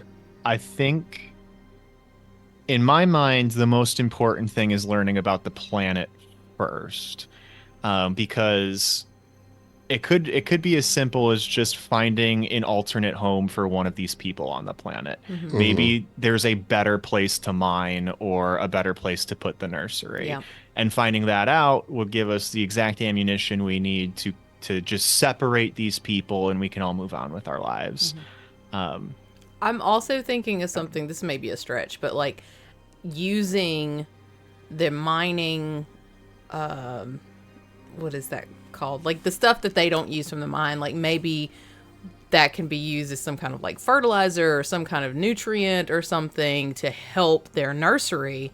So just kind of reciprocal opportunities for like what the planet offers and what maybe like the Noir could provide for the Gorons and vice versa. So that helps set a long term. Right. Kind of like how, oil refining or whatever, there's a lot of extra byproducts that goes into things like making asphalt and making roads. Yeah. Yeah. One other thing that the research topic I'm curious about is if we could learn anything like culturally about either of them, particularly like social taboos, like any faux pas that I may come across and like say something that I think is innocuous, that is like horribly offensive to them. Like Yeah, I want to avoid tripping up in any way culturally. I will say that you're more likely to find that information than you are a whole lot of particulars about the planet outside of what you already know, that it's like an untapped inhabitable planet that just hasn't been claimed. I honestly just don't have other information to give you in regards to the planet itself, other than it's a nice planet that obviously people would want to live on and have chosen to live on. But it doesn't have any intelligent life other than these two species that came from other places. If you're going to use the library, you can spend an hour per species, right? To do it. However, I will say that we can see what you might already know about these species by rolling either a culture or a life science check. So you might already have the information that you would need and don't have to spend that hour to do. Right. Cool. So, if anybody wants to roll culture or life science, they can. Okay, I got a 22 culture. Excellent. So which one are you rolling that on? I guess the Gorons, just because they feel more foreign to me a little bit, like they might not communicate in the same way. Okay, if you guys will bear with me, I'm gonna just kind of read the entry for Gorns because this Okay. might be helpful for the people listening too, but it's going to be a lot of exposition. So Gorns, originally created by an obsessive druid from Lost Galarian, long before the Gap. Gorns are an ancient race whose ancestry is steeped in tragedy. Every aspect of Goran physiology was designed to be perfect. Unfortunately, that included perfect taste. Their flesh-like rinds were so delicious that humans hunted them nearly to extinction. Worse, each was able to produce only one seed, adding to the precariousness of their species. Over hundreds of generations, they evolved from shambling vine-like creatures into their current humanoid forms, but they still found themselves ostracized by humanity. While the first humans took to the stars, Galarian's Gorons abandoned what is now the Pact Worlds to forge a new identity for their people. They discovered a planet that they named Gorus Prime and terraformed it from a barren rock to a lush floral paradise. The Gorons have flourished in this new world. Through genetic engineering, they have expanded their reproductive abilities, leading to the development of two Goron subraces, the lithe and springy saplings and the tall and dense oaklings. Gorons are roughly the same size as humans, are nearly as diverse physically, though unlike humans, Gorons can adjust their bodies' shapes within their frame's limits. Their skin is a complex layer of fibrous vines and rinds with a texture like moss-covered bark, while their faces consist of hundreds of layered petals that flush and flutter at a whim. Many Gorons are withdrawn around flesh and blood creatures. They often prefer the company of Vesk to humans. In fact, a popular conspiracy holds that Gorons fed information about humans to the Vesk during the Silent War between the Pact Worlds and the Veskarium. Thus, Goron colonized planets and the Pact Worlds view each other with distrust. Despite these grounds for suspicion, Goron society emphasizes the importance of community life, friendship, and companionship, all luxuries most Gorons could only dream of when they were few and hunted. You wouldn't think they would be buddy-buddy with the Vesk. It's more like Enemy of we Miami. hate humans. Yeah, Right, like- right. Yeah. We're not friends so much as we agree on this, but I don't know. Guess if they're Groot, Groot was in a party with Drax the Destroyer, so that makes sense. Yep. Yeah. I'll do a culture on the Noir. All right. Let's get a roll. Yeah. Oh, I thought that was gonna be it. Whatever. That I do get a +2 to that 26. Oh, wonderful. Okay, so Wow, you too. you rolled an 8 and you still got 4 better than me. There is a lot less information on Nuar, so this will go a lot quicker. Nuars are one of the many species that trace their origin to Galarian, as they bear a close resemblance to the Minotaurs known to have developed on that world. Despite beginning the era after the Gap with no homeworld and living only in the Pact Worlds, the desire of Nuars to build a place for themselves, coupled with a natural aptitude for complex patterns and structures, has led them to spread far and wide as explorers, colonists, troops, and engineers. Noirs prove quick to adapt to local customs, and many spend much of their adulthood far from any other members of their species. There is a lot more. My bad. I scrolled down. And, Hold up. There's a novel. Oh, yeah, it's okay. just kidding. I'm just going to. So, physically, visually, they do look like minotaurs, although they have an extra set of horns. But I'm just going to read the society and alignment parts here because I think that's probably the most relevant. Yeah. So when the Gap ended, Noirs were aware of their names, careers, relationships with others, and little else. Cultures with long pre-Gap history, such as humans, elves, Lashuntas, and Kasathas, could look back to records describing their ancient kingdoms. But Noirs had no such stretch of history to model their society on. Some sought to build their own paths and traditions from the clues found in their homes, while others quickly adopted the customs and behaviors of non-Noir neighbors. The relatively short history of Noir since the Gap has revolved around either discovering more of who they once were or building new frameworks upon which to build their way of life. So the first steps. At birth, Noirs weigh roughly 15 pounds and stretch more than 2 feet long from hoof to crown of head. Though gangly and awkward at first, they can walk within a few hours. They're quite smart. Within a few days, they can master as many 50 words and even craft 2-word sentences within a month. This relatively quick development allows Noirs traveling with their family to have numerous children with them, as it isn't necessary for a parent to dedicate their time caring for the young for a prolonged period. Once a Noir is an adult, they often seek a sense of connection to a broader community than that of their caregivers. A desire to wander and see what lies beyond familiar walls is commonplace and often results in a nomadic existence many Noirs call the maze of life. Damn. Some Noir scholars feel this wanderlust is a result of Noir brains quickly grasping complex patterns and shapes, with everything they know as youth becoming too familiar and simple to satisfy their desire for intricacy in adulthood. Others feel the tendency of adult Noirs to leave home for long stretches indicates there's some crucial cultural touchstone in their lives that's missing, and lacking an ancient history to guide in fulfilling it.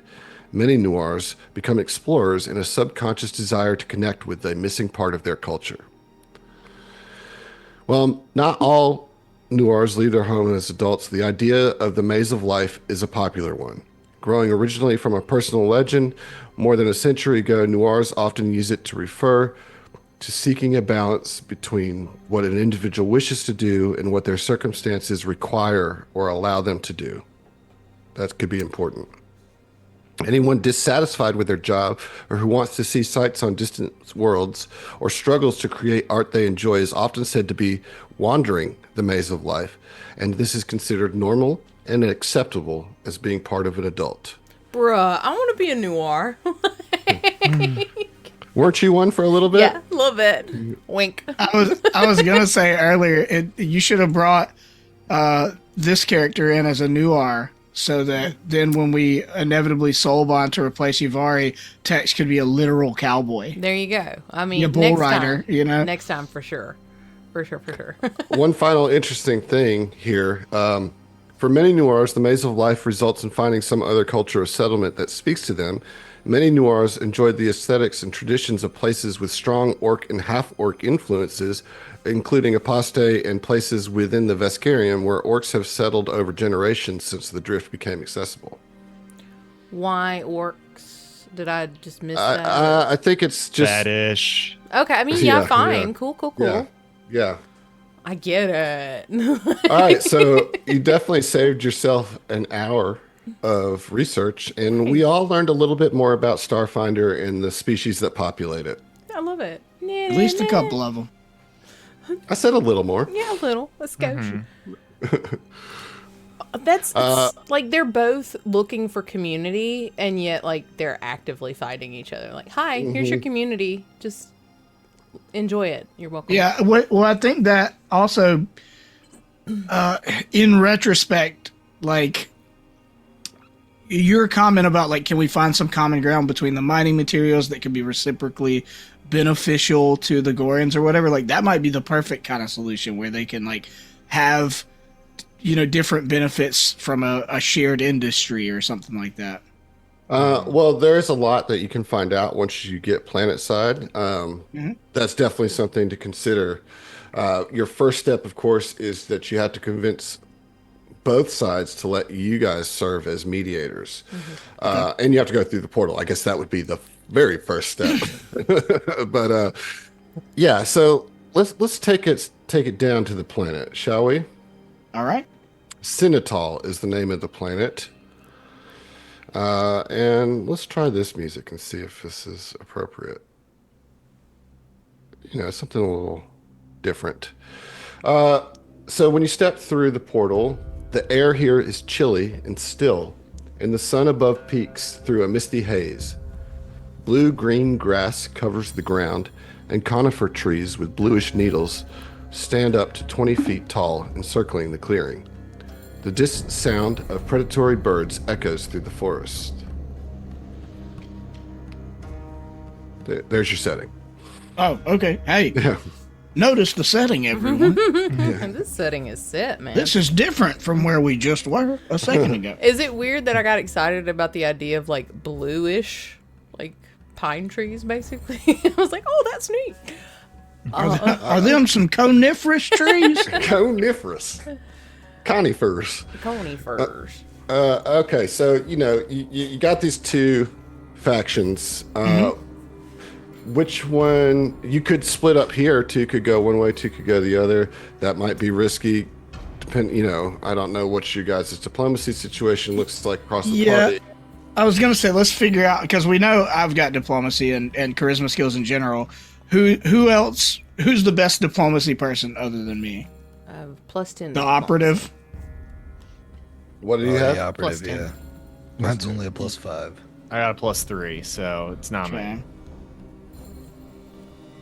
I mean, so from a meta sense, right? Like divide and conquer, we both have at least a 10. Although yours is a good little chunk lower than mine, so you run more of a risk.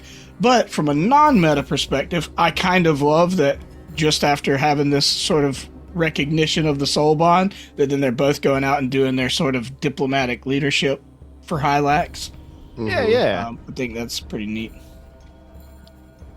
But I think it might be safer if we just go together and go to one faction than the other. I kind of want to do that just because it makes more sense to keep the diplomat group together, like us, like, hey, we're here, we're trying to. Also, as far as like information, well, we have comms. Never mind. Okay. Yeah, we do. Yeah, I was just thinking if the Noir like orcs, like Sig very much resembles an orc. Yeah. And if the Gorons really dislike humans, Fizz is probably the furthest away from a human we have. Yeah. Do you? So if you were to split, then it'd be Fizz and Tassi. And Tassi looks human. Yeah, but they also like genetic tampering, and Sassie's kind of Just make sure you peel some of your face off. If so they can press see you on the human thing, show them your circuitry. Yeah. Be like, Just flash with the eye. I'm trying to get away from being human. Yeah. I some have could say killed cyborgs many are humans. Human experimentation, anyway. Yeah. Okay, so so do we want to do that? Or are we trying to split? Sure. I mean, the benefit is to save time. Yeah. Right. You have to decide, how long do you think this is going to take? You got 12 hours. Yeah. I think Hylax is with us. We're on a winning streak. Let's split it. I don't She see how done it could fucked go. y'all up now. You nice me, bro. I'll also say, I don't know if this was considered in the book too, but this also takes away any notion of we go to the Gorons first and then talk to the Noir, Yeah. and the Noir are like, well, why did you talk to the us? Gorons? Yep. Yeah, that takes that out. We're on evil or even footing with Right. both. We sent out parties, diplomatic parties Yeah. at the same time. Like no one got preferential treatment. Yes. Yeah. About it. Okay. All right. Natasi, shall we parlay? Biz, we shall. Let's move forward. I think as we kind of go to split off, I mean Tex comes over to Sig, kind of elbows his calf. I'm so short, It's like, all right, just me and you, I guess, buddy. Hey, we got this. I got the looks, you got the charm. Hell yeah. And he kind of turns back to Fizz as you guys, we start to kind of diverge and walk in opposite directions. And Fizz, telepathically, you hear the voice of Tex say, hey, be careful. We're still in a dangerous situation. Of course. Likewise. Yeah. Also, I know you could always do the telepathy thing being a Sheeran, but like me and you, 100 feet away. Oh my god. This is a new Yep. this is a new experience. There's an echo. Do you hear the echo? What echo, echo, echo, echo, echo? Hmm. I'm just messing with you. But be safe, for real. Will do. All right, so let's start with Tex and Sigurd. You guys make your way over to the mine, and there's, you don't know who to talk to, right? There's a bunch of Noir kind of working the mine, and this first check is really just about connecting to each faction and saying, hey, we've set up this area in this neutral ground. Will you send somebody to mediate, right? A delegation for mediation. Mm-hmm. And so what this check is going to represent here initially is just getting through the social red tape, basically, presenting your credentials, maneuvering through the social strata, trying to find the right person to talk to. Now, this will be a diplomacy check. I am going to give Griff a +2 to his attempt to aid because of his orc-like build. Oh, cool. Sweet. All right, I'll attempt to aid you then.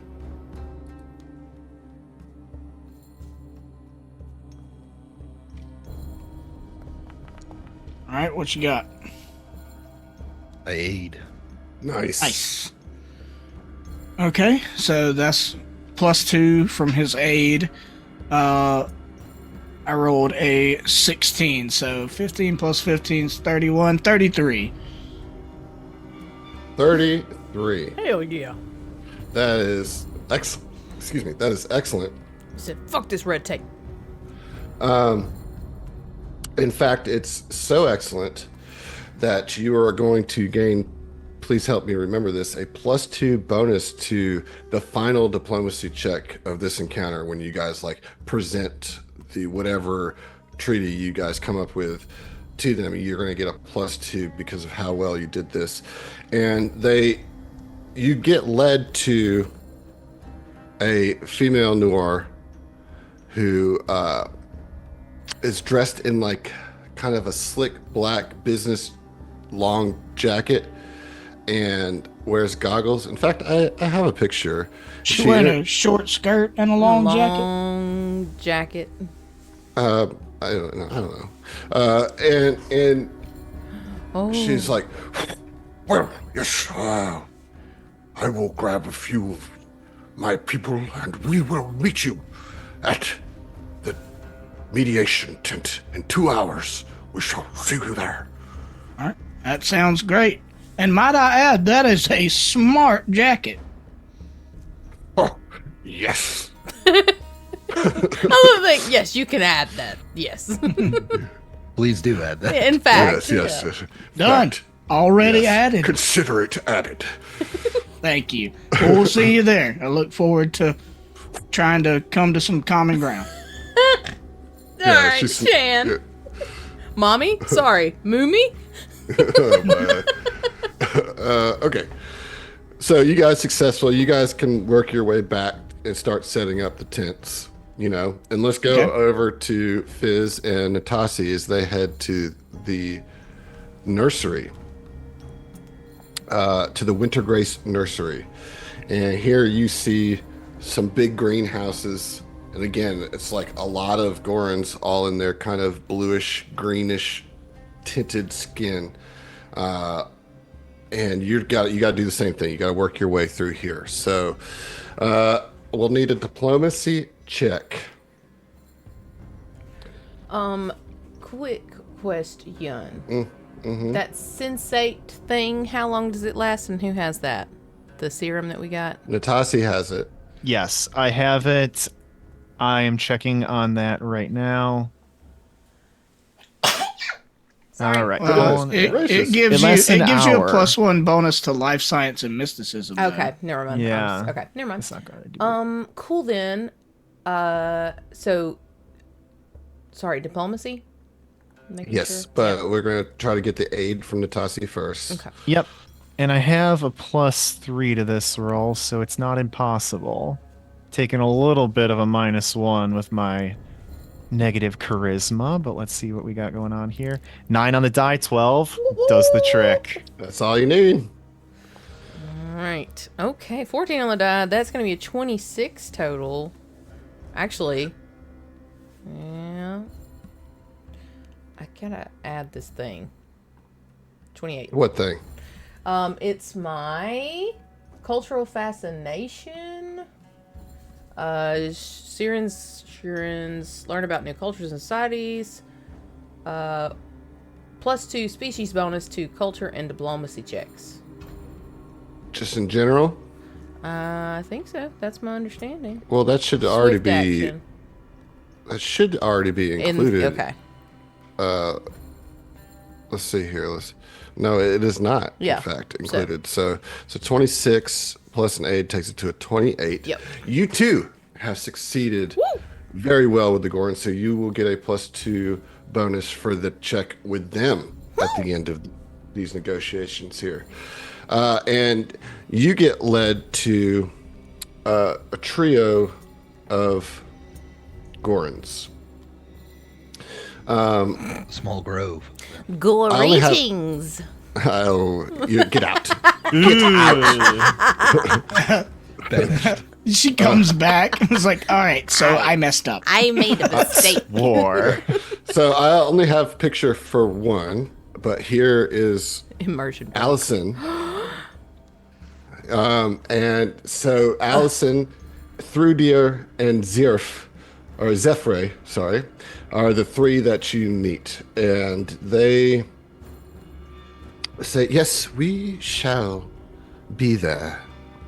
Hopefully, we can come to some sort of agreement where our young are not poisoned by pollution. Oh. Okay. What's their biggest... At this point, we don't talk to them, really. It's just getting them to come to the tent. Yeah. Okay, cool. Yeah. So you are able to convince both of them to come to the mediation tent. So you have 2 hours to prepare, get the tent set up. I don't know if there's anything else that you would want to do in the 2 hours, but it takes them 2 hours to get there with, ready to go and everything. Yeah. So you have succeeded in starting the negotiations. Each one arrives over the hilly ground from their respective settlements in small vehicles. I would suggest that you guys talk to each group separately before bringing them into the central tent. You can tackle this in any way that you want. As like the last trial, every hour will be associated with a skill check. There's lots of different ways that you can use different skills and all that kind of stuff. Each one continues to add bonuses if you succeed to that final negotiation check. If you fail, I'm giving you all the mechanics up front because I want this to be role play heavy. So I want you to know what you're trying to do mechanically and then role play that out. Okay. So if you fail one of these checks by 10 or more, you end up taking a -2 penalty to that final check. So what you're doing right now is gathering information from either side, trying to figure out what their wants are, what their needs are, and, do this all within 12 hours. So we're now 3 hours in, giving you 9 hours left to do this. How do you guys want to tackle this? I mean, first things first, I want to find out what's their problems. Like, what's the thing that they want to change? How do you want to talk to me? You want to talk as a group to one? Do you want to keep your split up? Split? Yeah. No, I mean like your group. Like the four of you. Are you going to stay split, or are the four of you going to talk to each group? I think at this point we come together because we need Tex to and I succeed aren't for tackling sure. a life science or something. Yeah. Yeah. Part of me wanted to keep the split up dynamic just because of who is more likely to endear themselves, I guess, to each one. But I do think we gotta put our best foot forward and try to really nail these checks. You know. I say, just let's go alphabetical about it. I guess, like who we talk to first. So the Gorons then? Yeah. Sure. Okay. Well, the Gorons delegation consists of 3 of the community's leading botanists. As I said, it's Allison, Thrudir, and Zephyr. It's crazy names. So who's going to take the lead here? So Tex is going to walk in like he is leading, a work conference. Mm-hmm. He's just going to walk in. We're going to do an icebreaker. I mean, not like he's the icebreaker, like he's going to walk in, you guys kind of enter in the tent, and he immediately strides over. I imagine there's like a little table in between us and them, and he walks up and is like, welcome. I appreciate you all for coming, so we can try to come to some kind of amicable agreement. I'm Tex Arcana. These are my companions. We're all here to weigh in with the feelings of the representation of Hylax. And in that spirit of diplomacy and friendship, we wanted to approach each group of you and see what we could do to help. Well, I suppose that we came here with the hopes of finding an agreeable solution to this problem. And then you notice that she kind of turns and the 3 of them kind of talk amongst themselves and said, well, what is it that you propose? How shall we start this business? Well, before we even get into the business of proposing things, I think the respectful and prudent thing to do would be to give you, the Goran people here on this planet, an opportunity to lay it all out there. Let us know anything that you want us to know pertaining to this problem. What are your problems? What are your wants? What are your needs? And using that information, we'll do the same thing with your Nuar friends here, and see if we can come to some kind of agreement that it may not leave both of you happy, but that you'll both be able to live with. Detail at this stage will be incredibly important. Our understanding of the situation is there is some sort of runoff or byproduct from the mining operation that is affecting your nursery in a negative way. Is there a specific compound that is getting released or a practice that they are doing that is causing the problem, and what is the extent of the problem? They kind of consult among themselves for a moment. And then, and I'll say that Thrudir, I don't know, it's a crazy name. I'm going to go with Thrudir. Thrudy. She is clearly the oldest among them. And her long, dark green hair vines are laid loose. She kind of lets them loose to catch sunlight. She seems the most reserved of the 3. Allison, who seems to be the leader, if there was one, she's wearing her lab coat and seems very scientifically minded. And Zephyr looks young, exuberant, and easily angered. He's got a scowl on his face from the start. And he's the one that responds first and says, "These Nuar will destroy us, just like our people have been destroyed in the past. No one cares for the safety and the health of the planets that they live on. They only come to destroy, destroy, destroy. We came here to further growth, to cultivate this planet, not to destroy it. And Allison says, yes, you're right. He's right. There is a small amount of pollution that is coming from their digs, and we are concerned that the more that they expand, the more that they dig, the more danger our nursery and our opportunities for growth in healthy environment is. Well, I think I can speak for all of us when we say we can certainly respect wanting to keep the safety of your planet as a major priority. And, you know, conservation is one of the most noble, causes you could get behind. Let me ask you this.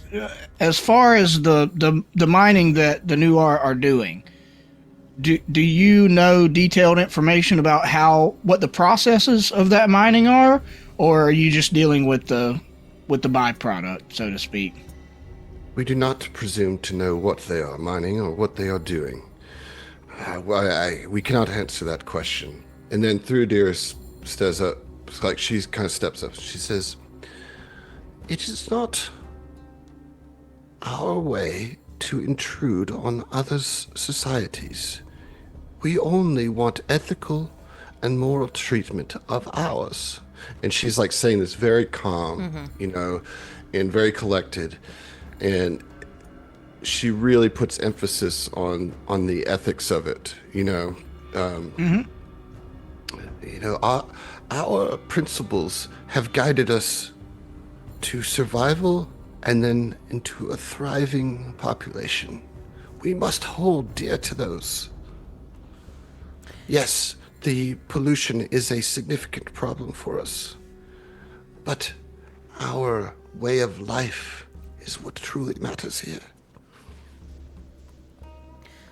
At this point, Fizz would kind of pipe in and say, From my understanding of both your plight, your people's plight, and that of the Noir, I would imagine you all have some similarities in your needs and wants for community and acceptance. I, for one, feel that these talks will be worthwhile. We will do our very utmost to secure the safety and sanctity of your area and help to establish a true bond between both of your peoples. Trying just to fluff a little Zephyr bit. is like, those horny rock hoppers will not bend and will try to overtake all of our expansion. We want to be able to expand on this planet, and they will not cede to that. I'm sure of it. And Thrudir says, "Calm down, Zephyr. This is the point of these conversations." And Allison says, yes, it is. And then they huddle back together and whisper together, and then look at you guys expectantly. So what we're at here is that we're going to have to make a check at this point. Now, I want you to tell me what it is that you're trying to convince them of, or what kind of things that you're going to tell them that you're going to put in this treaty, if you've started having some ideas for that. So is this effectively the end of our talks with the Gorans? No, it's not. Okay, because I had another question I wanted to ask, but if there's another opportunity to do so, I'll wait.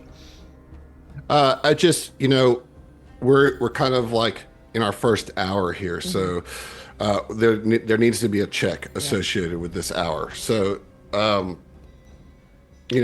Well, I mean, what are y'all thinking here? I think diplomacy. I was thinking diplomacy, and I don't think we're to the point that we can give them specifics of putting something into writing, but instead to assure them that we're here for the best interest of all parties. We're not taking sides. We're not, favoring the Noir. We're not favoring you. We want this to come to an ethical conclusion that is maybe not wholly pleasing, but that is fair to both sides. I you feel know? like we still don't know, and maybe this is like the next thing we talk to them about. I feel like we still don't know specifics. They're just like they're polluting. It's like it's harming our nursery.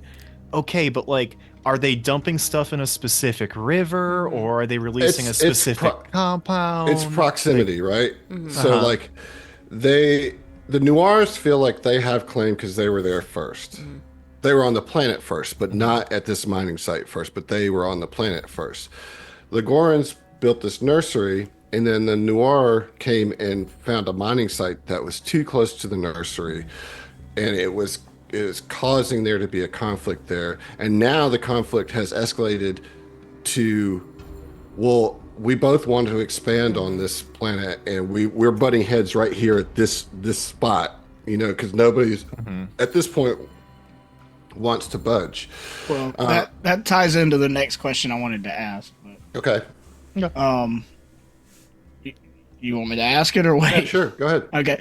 I mean, I think it's reasonable that in the first hour this would get brought up anyways, but in trying to suss out, you know, all of the options and everything here, I think Tex would have asked, like, have either you guys or the Noir, since coming to this planet, been able to do a full survey of the planet? Like, it seems like they're in close proximity, but this is a planet. Yeah. Like, there's no reason that other than that it's pride and like I claimed this and then they claimed something. Yeah, but, Zephyr is like, yes, of course.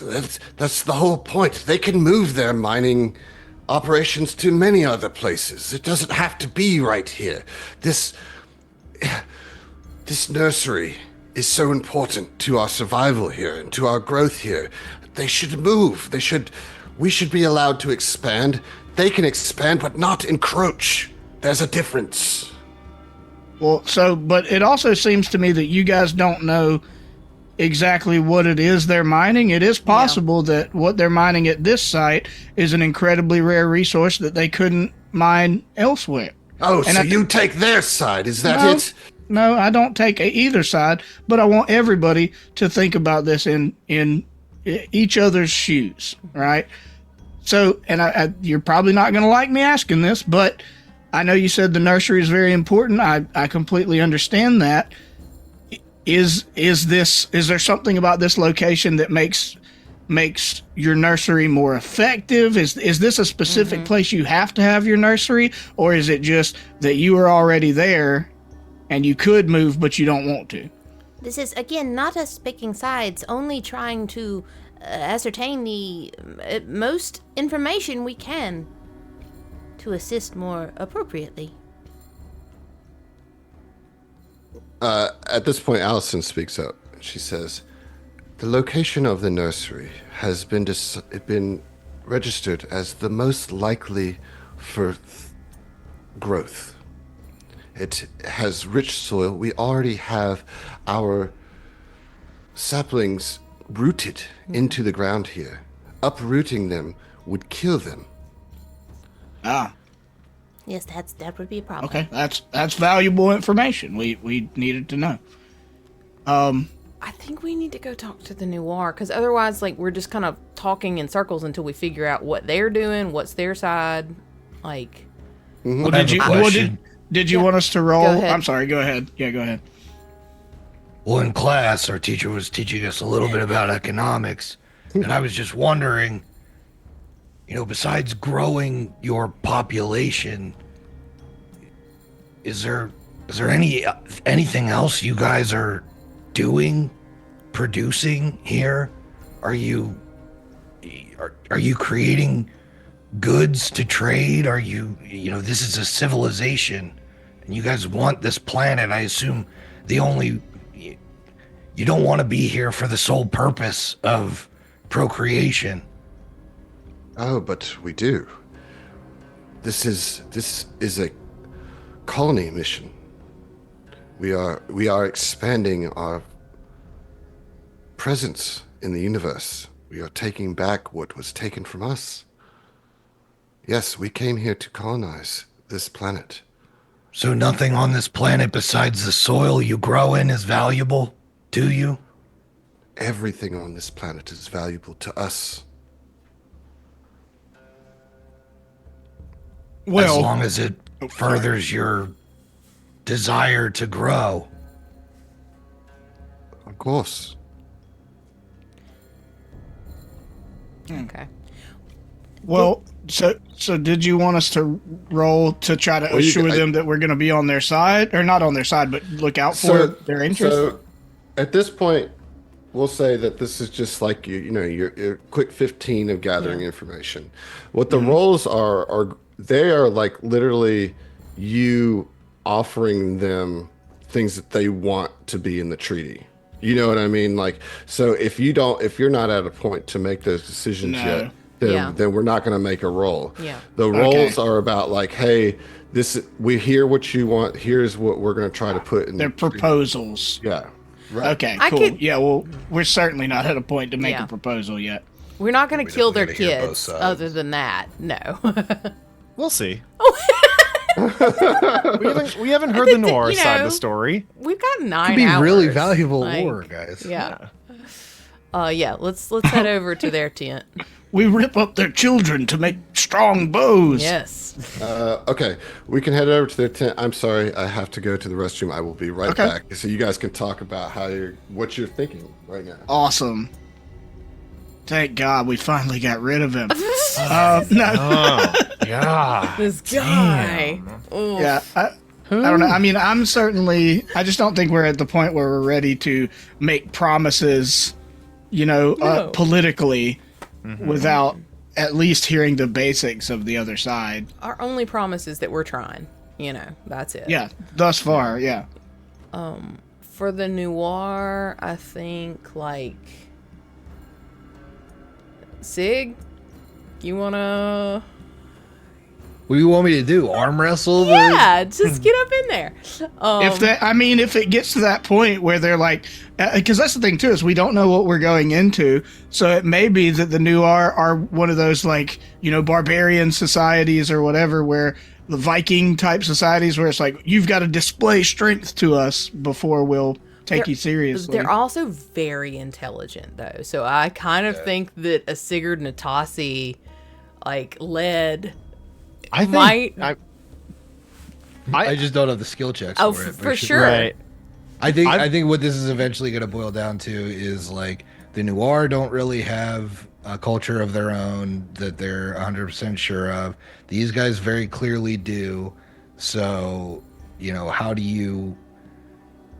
Is there a way to integrate them? Yeah, ideally we can reconcile these people and combine them into a larger society. Yeah. Yeah, it's can you realize the value of their civilization and their desire to grow? I think, I'm sorry, something that Adam said, everything on this planet is of value to us, is what one of the Goran said. So, feed that back to him when we can. You said. Okay. I will say that what you should take from that is that they are strong environmentalists. Okay, Okay. If that's not clear, I have an inkling. Yeah. Okay, so you guys are gonna make your way over to the Noir encampment, right? Mm-hmm. Or not the encampment, but the tent that they're at. Their delegation tent. Yes. So this delegation consists of Geronara, that's the one that you met, and then she has 3 kind of strong-looking workers backing her up. Bornham, Ginnig, and Kralish. Oh, hold on. Okay,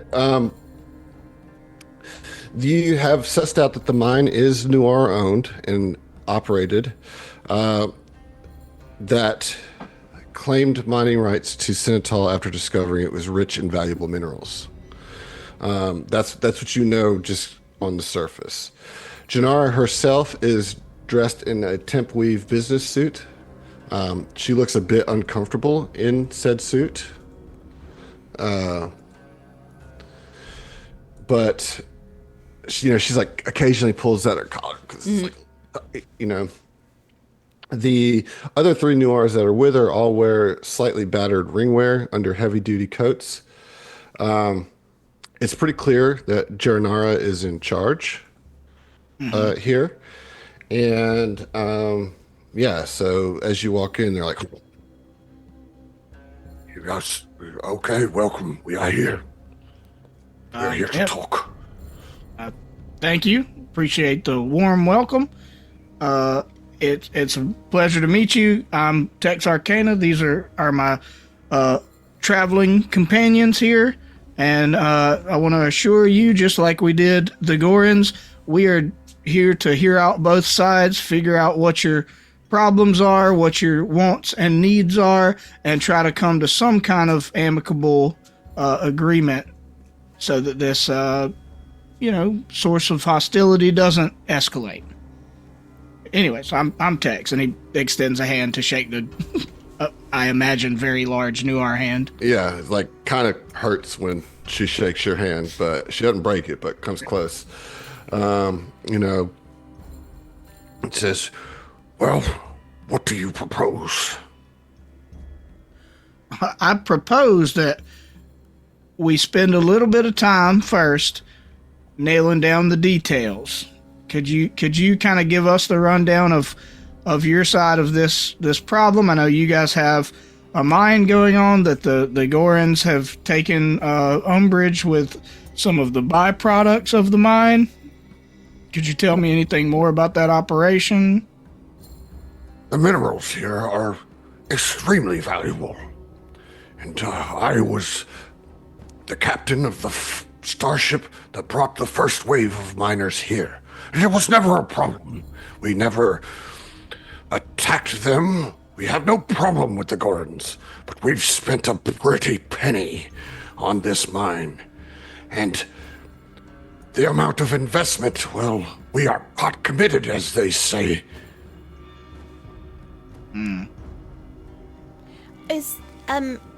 Apologies, I am still learning more about this planet.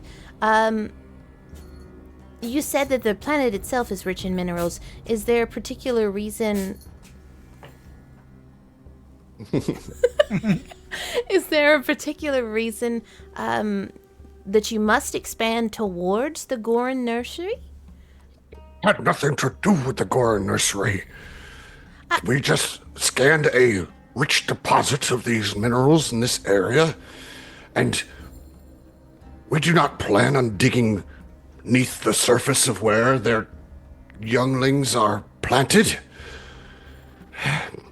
Honestly, if I had known that this would have such negative consequences, I would have set up the mine elsewhere, but money was spent. The credit investment is too much. Understood on that point.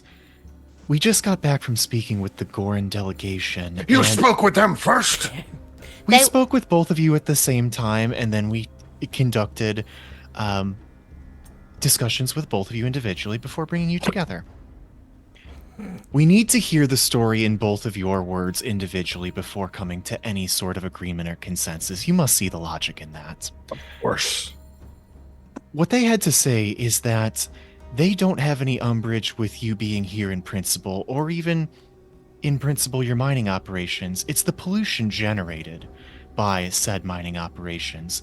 Can you walk me through what it would take to mine more environmentally friendly? Is there a way you could treat wastewater or the pollution so you don't put back harmful chemicals into the ground here?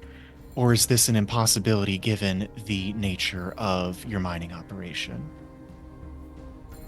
Can you coexist side by side without poisoning any trees? Point me to a poisoned tree. I think that this is just speculative worry. A question. If someone were to, I'm trying. Speak plainly, Sharon. I do not understand these riddles.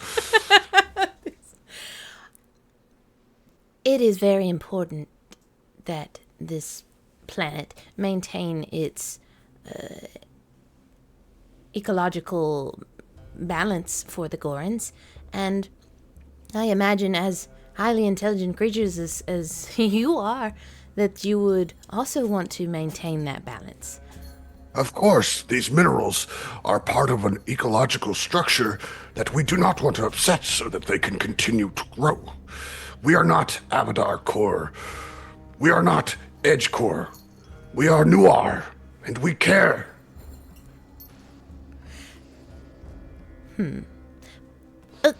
Additional question.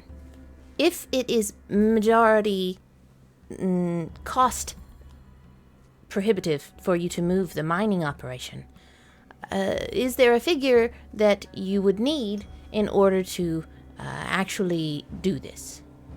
Yes. Barnum, bring me a piece of paper and a pen. Barnum comes over with like a little notepad, and Juranara writes down a number, and folds a piece of paper, and slides it across the table. And it's a number, yeah. Yes. It's not an exorbitant amount, but it is obviously, it makes sense why they wouldn't want to move it. You know, like talking millions of credits here, but not like billions. Yeah. You know. Okay. This is not to be promised, it's just a question. If there were a way that the Gorons could help subsidize some of the costs of moving, would that be more amicable? I'm not saying that they can, but if that were an option, would that be? I think I'm gonna need my first check. Here. Okay. Because you're hitting some things. I'm gonna need a diplomacy. Oh, okay.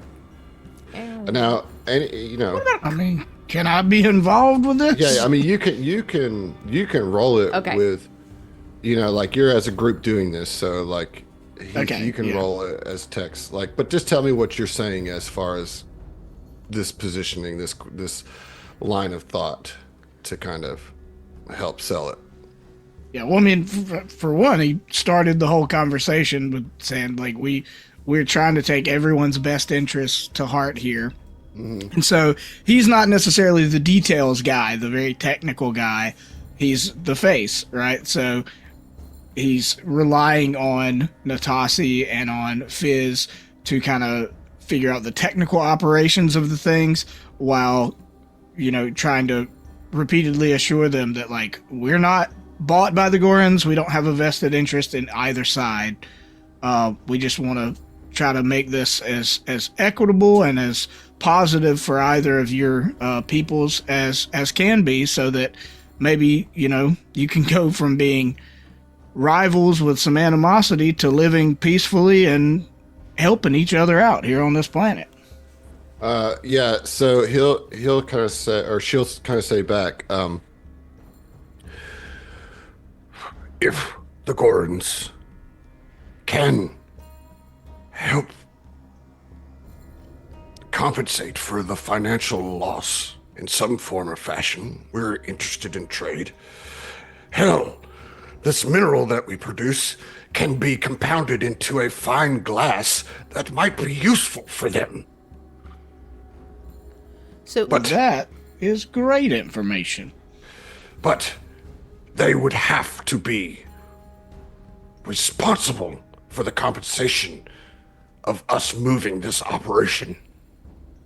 And so let's get a diplomacy check. Okay. Auto aid. Oh, shit. Okay. 31. Woo! All right. Oh no, with an 8 it's 33. I rolled a 31. Woo! Okay, great. So that is a success. Mark that down, Heath. Similar, that you have another success for the Noirs. That's, I think, 2 successes for the Noirs. And 1 success for the Goron right now. Now, I like where you guys are going with this. And what the, you know, the Noir is like, yes, okay, well, I feel like we're starting to get somewhere. Now, in order for this to be sustainable, we will want to make more mines on this planet.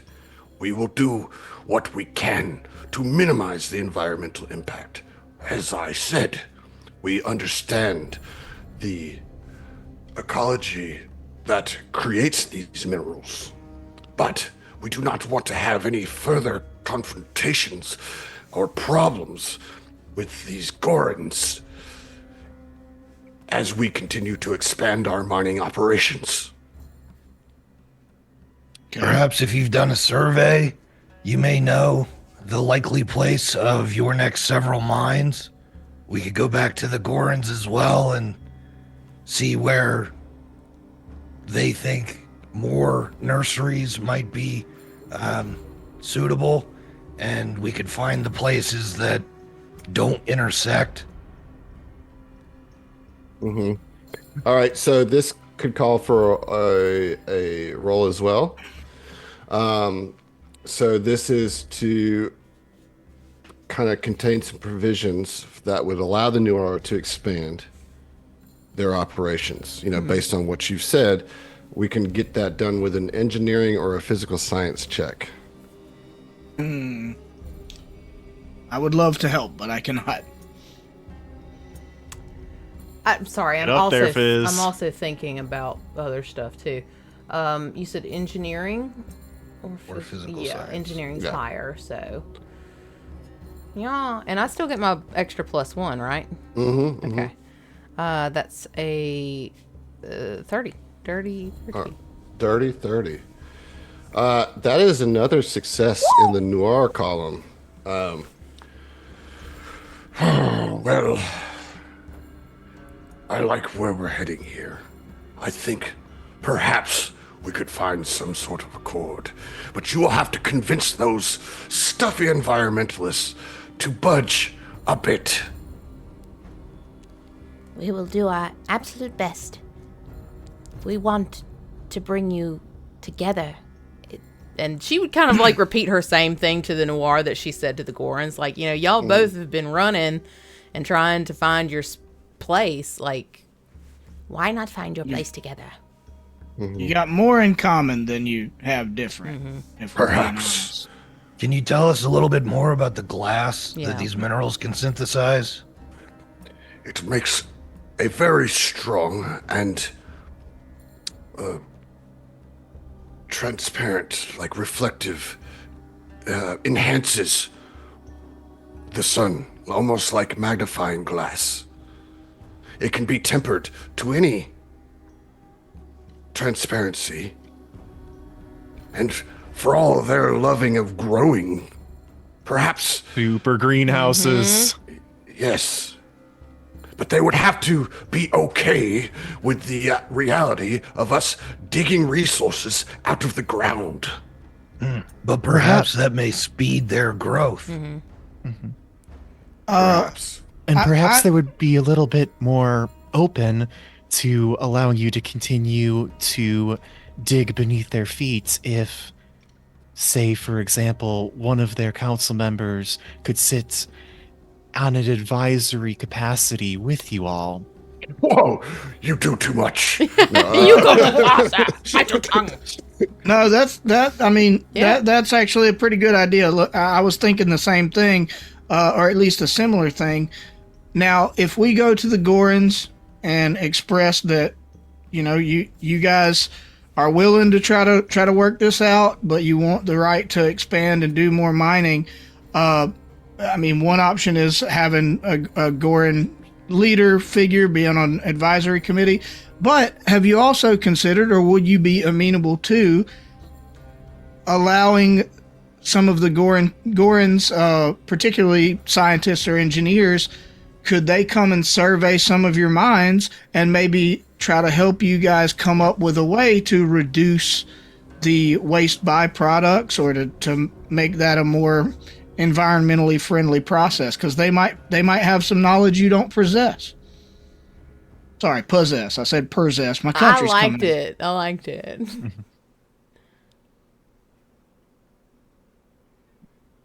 Perhaps. You make a That good could point, be and a- I don't like it. Perhaps that could be agreeable. But as it stands now, there's not a lot of trust between us.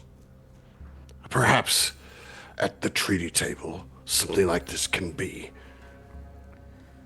developed. But for now, I think that I've given up as much provisions as I care to. Yeah. And I will say that this is about 2 hours have passed because you got 2 checks, but you did get 2 successes there.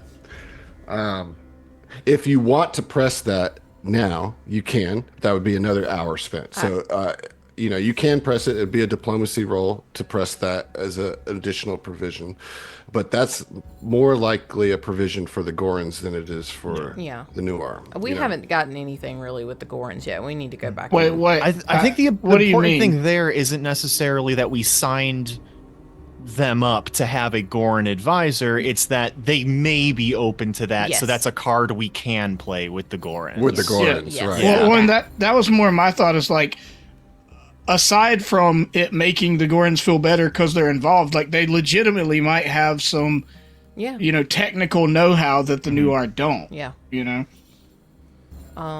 Yeah, so I'd say we bought back over to the Gorons. Yeah, let's hold on to that, figure out what the Gorons say, and then maybe we bring that into the final deal. Yeah. All right, so back over to the Gorons then, yes? Yes. Yep. Oh my god, they said you guys suck. No. Don't stir the pot. So yeah, back over to the Gorons, Okay. and they're like, well, you were there for quite a while. Tell us you have some good news and that they will vacate these premises immediately. Well, We have good news. we have good news. We feel we made a little bit of progress. Probably won't be the instantly fixing the problem right now with a wave of our hand kind of progress you're looking for, but alas, we are here to come to an agreement not to just fix this for you. So Yeah, I will say that Through Deer says, yes, all things take time to grow. Mm-hmm. Remember that, children. As she kind of looks at Allison and Zephyr. I'm an adult. I know I'm short, but I am no child. I was not speaking to you. Give him all the time he needs.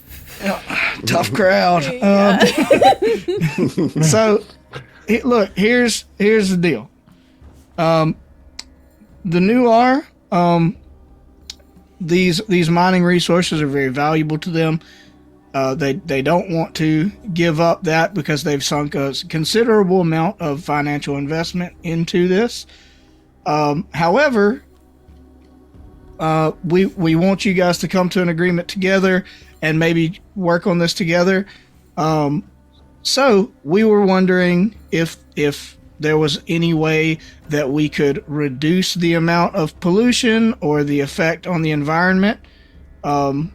We had pitched to them. We haven't put together a proclamation or whatever yet. But you guys might have some technical skill that maybe the Noir don't have or some knowledge they don't possess. Would you be amenable to maybe touring their facilities and seeing if there's anything that you could help them correct with the pollution? Perhaps if their facilities were not encroaching on our greenhouse, we would be more than happy to share our information. Yes. Sorry, do they have a greenhouse right now? Like, or Yes, is it that is okay? the Okay. nursery. Okay. Yeah. One other thing that we discussed was one of the minerals that they are extracting from their mining operations creates a very powerful reflective and refracting glass. And as you have here your greenhouse, perhaps this glass could create better living circumstances and growing circumstances for your children. So they definitely confer amongst themselves at that. And they say, all right, well, that could definitely be useful, as if I'm being honest, we have run out of resources to build any further greenhouses here. We were not aware that these minerals had that that purpose, that it could yield that purpose. Isn't that exciting? You've It already is learned exciting. something new. Imagine what else you could learn if you connect with them and perhaps join their advisory board and such, as we've discussed. Sorry, I get excited. I want to see you all grow well together. Yes, that is Spirit of Hylax compels us, so to speak. the issue is that mine is just far too close to our greenhouse. We would love to be able to expand our greenhouses and our growth, and I could even anticipate setting up some sort of trade agreement. Speaking of trade, one of the things that we did discuss was the potential of moving the mining operation. However, there a bit of What did you call it, Adam? Something the pot. Oh, pot investment. Pot investment. Yeah. commitment? Yeah. they're quite invested. It would take an amount of money. And is there any way that you, Goran, could help subsidize that cost any? And maybe there's some kind of trade Yeah. agreement that could be worked out there. Zephyr Yeah, is that- like, oh, go ahead, Heath. And he's just trying to help out with Fizz. It's like, that is to say, the good thing to take away from this is that the Nuar are not wholly opposed to moving the mine or going to a different facility. It's just that the old sunk cost fallacy is biting them right in the tails.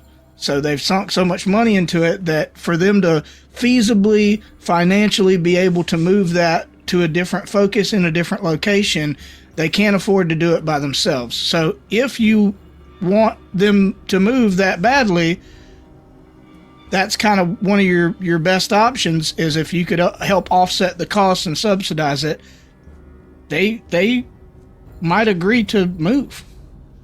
Zephyr is like layered purple petals of his face like start rustling in anger, and he says, "This is all about money. Money? It's all about money." And then Allison and Thrudir both like cut him some eyes, and then Thrudir kind of reaches over to him and gently pats his shoulder. Says, "Zephyr, there are possibilities here." And he like collects himself for a second. All right. Let us talk money. We have some credits, but certainly not enough. Or rather, the value for us to pay somebody to leave a place that they shouldn't have been in the first place is going to come at a premium. I want assurance that we can expand our greenhouses and colony to the most soil-rich areas, regardless of the mining potential. They can mine here, but I feel that the Gorans should have picks over those soil-rich areas. If the mining can be done all over the planet, then have them do it in the places that are not necessary for us to thrive. Well, so now actually you come to a very good point.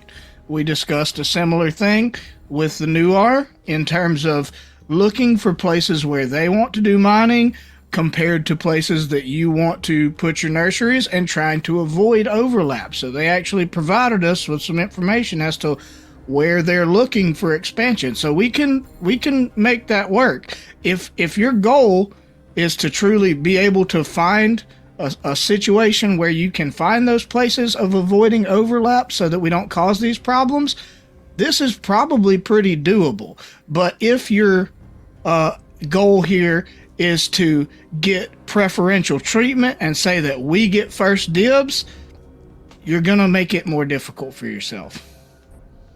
Well, it's time for a check. Oof. Let's roll either a perception or survival check that's sort of representing the, much like we did the engineering and physical science to determine that there are other places for mines. This is where can we find some agreeable places where there's good places for them to grow that do not conflict with the mines. You know, this is a whole planet, you know, and this, so There's certainly places. right. So you're trying to convince Zephyr, particularly here, with a perception or survival check, that there are plenty of places that you can create greenhouses and live coexistingly with these new Rs in their mining operations. I've got a 14 on perception and a 10 on survival.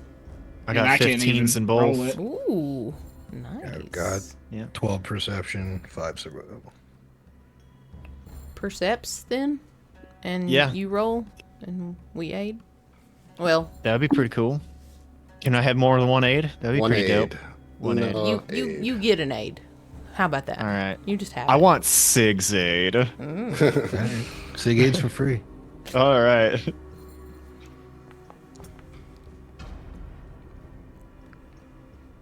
So I hit the roll button. It's not great. I got a 21, which bumps up to a 23. +1. Plus 1 is a 24. And the inspiration. I Yeah. added the inspiration, yeah. You added the inspiration to that roll? No, I don't. I Would don't, you like I don't to? know I why. was trying to just in Listen. case. I got 3 in the tank. I might as well use 1. Yeah, you're going to need to use one if you want to succeed at this. I use 1.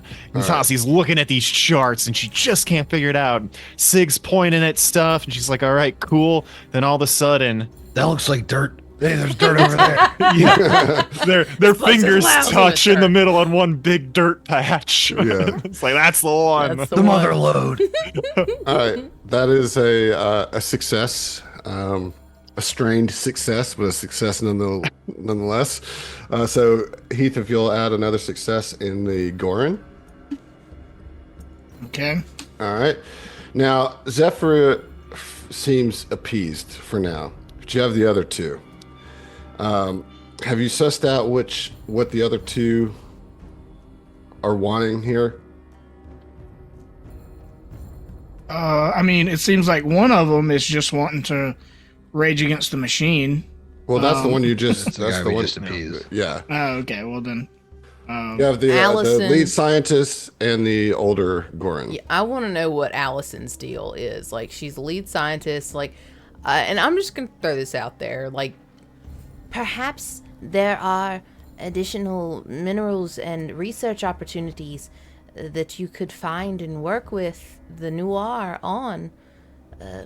Allison, was it? Yes?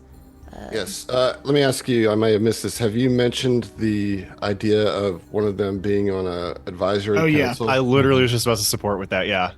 but we have we have. led with that pretty early, and not only the idea of an advisory committee, but also of maybe touring their facilities and letting their researchers try to come up with ways to reduce the pollution or offset it. yeah. Okay. Yeah. So with that, Allison definitely perks up to that because she really cares. Make sure that there are provisions for the health of the planet's environment. So this is going to be a life science or physical science check.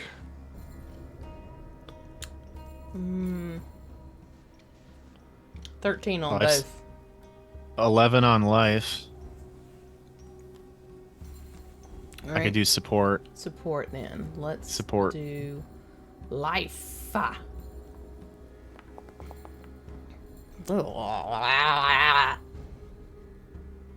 Do I have a thing that I can reroll?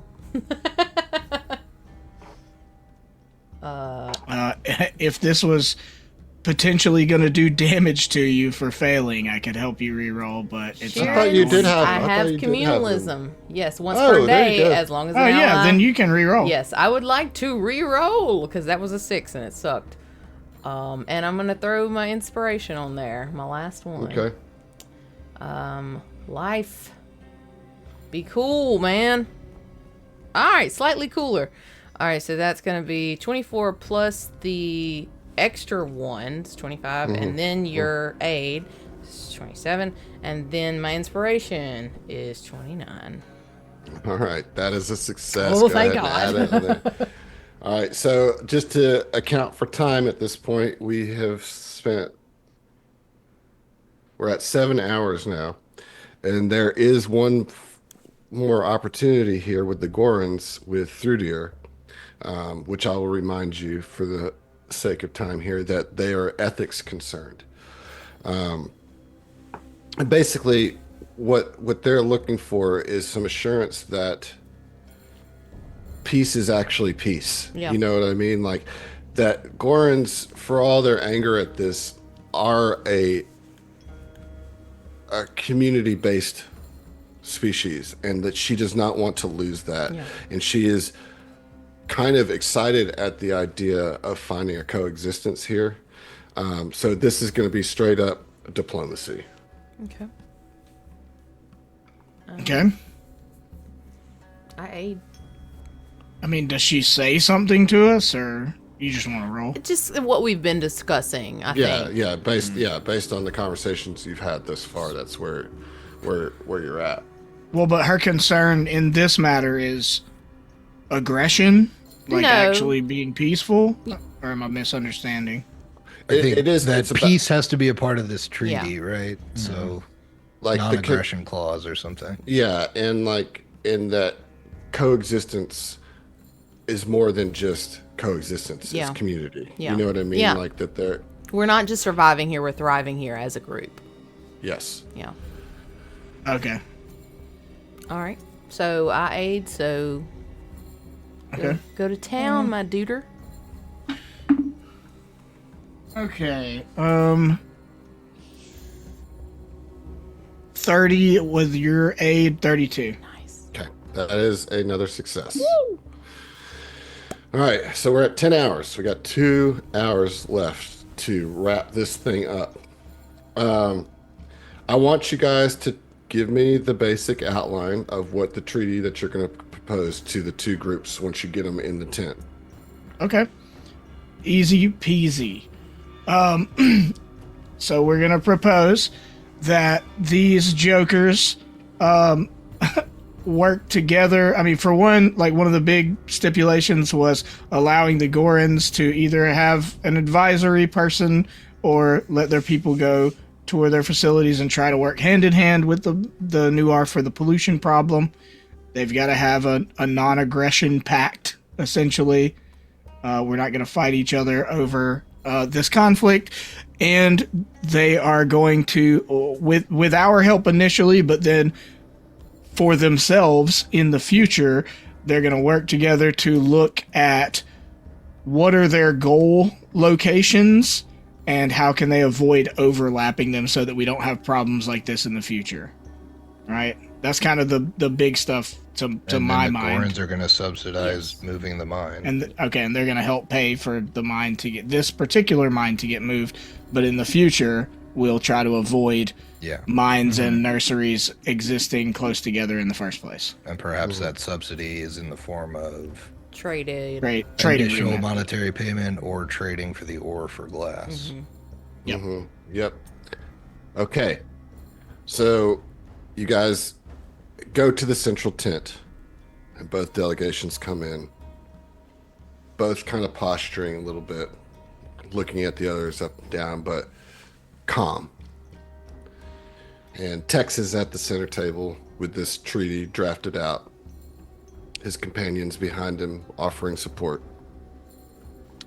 You will have to roll a diplomacy check for both delegations. All right. Both of these checks are very important. Like pass, they agree to it. Fail, they don't. Damn. I believe your bonuses here is that you have 4 +2s for the Gorans and 3 +2s for the Nuar. Yeah, 4 for Gorans, 3 for Nuar. Yep. One person can aid the diplomacy check. Okay. So who are you going to try to convince to sign the treaty first? The Gorans. All right. So we'll say that you present this treaty to both, and nobody outbursts at any of the provisions. You know, so nothing is like, oh hell no, we're not doing that. You know, but nobody's revealing whether or not they're about it either. Yeah. You know, so we'll start with the Gorans. Very important diplomacy roll. Let's get it. Okay. With the aid, you're at a cumulative +10. That's correct. Oh, okay, just out the gate. I've got a plus 10. I'm reading something. Hold on. Okay, I do have my alternate outcome that I can use once per day. So if I just like egregiously fail one of them, I'm going to use alternate outcome. Nice. Okay. So we'll start with Goran's. I get a plus 10 from you guys, or from the situation, and then I have a plus 16. So I'm getting a plus 26 to this. I like it. Okay. That's pretty Which is good. nice. That's an 18 on the die. Woo-wee. All right, so what does that take it to? A 44? 18 plus 26, 44? I Yeah, believe 18 you. plus 26. Yeah, okay. All right. Now for the noir. Oh, they don't say anything. We just rolling rocks right now. Yeah, we're rolling rocks right now, and we'll see how Rolling this... some rocks. Noir's Okay. at plus 8. Yep, plus 8. With my plus 16. So 22? 24. 24. Okay. Okay, I rolled a 6 on the die, and so I'm going to use my alternate outcome. Hard. Okay. Now he's gonna roll a 2. No, He's gonna be so Adam, pissed. why would you? Don't put that energy I rolled a out 12. Okay. I rolled a 12. Okay. You're close. Which is better, though. Yep. So, Yes. 12 plus 24, 36. Yeah. Okay. So do you want to like give a speech to these two groups? Oh, is this for both? Now Yeah, that now we're coming what- to the end? Yeah, like you succeeded on both. So tell me Okay. how you kind of like wrap Yeah, this so up. I mean, it's been a long day of politicking, Yeah. as my Yeah. grandfather would have said. And so, but I think for the first time since Yuvari's death, like, and him kind of having this bond with Fizz, and then naming the Yuvarians and just like letting some baggage off of his shoulders, there's a little bit of text that is like, man, I wish this had been my path, like in life, like being a diplomat or maybe a lawyer, like had things turned out differently, like this is an arena I could thrive in. And so he's like really on his A game, right? And so he's back and forth between these delegations, and he's getting his allies to come and support him when he needs support with their expertise. And I imagine like the party is seeing Tex like in a way they haven't seen him before, where it's like, man, he really took to this. So he kind of goes back and forth several more times, and you can see he's getting a little more confident, and gets them both to agree to this proposal, right? And so he comes up and on this little, I don't know, step stool or whatever, so that he's the height of a regular man minus 6 inches. He kind of looks out across everybody and is like, I just want to say, I know that y'all don't know me from Joe down the street, right? I'm Tex Arcana. These are all my friends, and we've been through a whole lot to get here in a weird way. But I think we've really, in a weird way, it's a weird for me to say it, and I think we've done Hylax proud here today. You guys, the Gorans and the Noir, you probably starting out, if you're being honest, you probably didn't have a lot of hope that there would be any peaceful resolution to this. But I think with the skills of each of your peoples, the ingenuity that you bring to bear, and with the ability to accept each other a little bit more and view things through the lens of one another, there is nothing that you two groups of industrious peoples cannot achieve in a peaceful way. And I think, this whole process has I hope proved to you guys what it has proved to me, is that with enough time and effort and enough understanding and consideration of one another, we can achieve anything that we actually set our minds to and want to achieve. So I hope that we've been able to be some small help here in this situation, and I hope that it will turn out to create a stronger sense of community between your peoples, and that, above all else, that it won't lead to more conflict and Hylax forbid violence. Here. Yes. And Allison and Jaranara come to the table, sign the treaty, shake hands, and everybody cheers. Cheers. Yeah, thank you. Yeah, I said everybody cheers. Yeah. Yay! Come on, chat. Let's hear it. Clap your hands. Clap, clap, clap, clap, clap, clap, clap. Tex turns up his little flask and then hands it over to Sigurd. Yep. He drinks. I feel like I didn't really contribute much. Thanks, bud. You being here is contributing enough. If these jokers had popped off and got mad at us, and you wasn't here, could have been real bad. Allison comes up to the four of you and says, "Thank you. This is more than we could have hoped for, and it's thanks to you, and I'll even say Hylax. I have something to offer as a gift for your work here." And she presents to you a collection of rare plants that are worth 7,500 credits to the right buyer. So if somebody wants to note you gonna be mad at us if we pawn these? They don't have to know. They don't have to know. No, keep it to yourself. Yeah. And then Bornum. They are lovely. I'm sorry. Bornum, one of the other miners that came with Jaranara, comes up to you and says, "Oh, no, I didn't talk much, and I'm not going to say much more than this." Sorry, who are you? Bornum. Bornum, obviously. Yes, of course. Who else would I be? Anyways. It's Jason Bourne. Anyways, have this.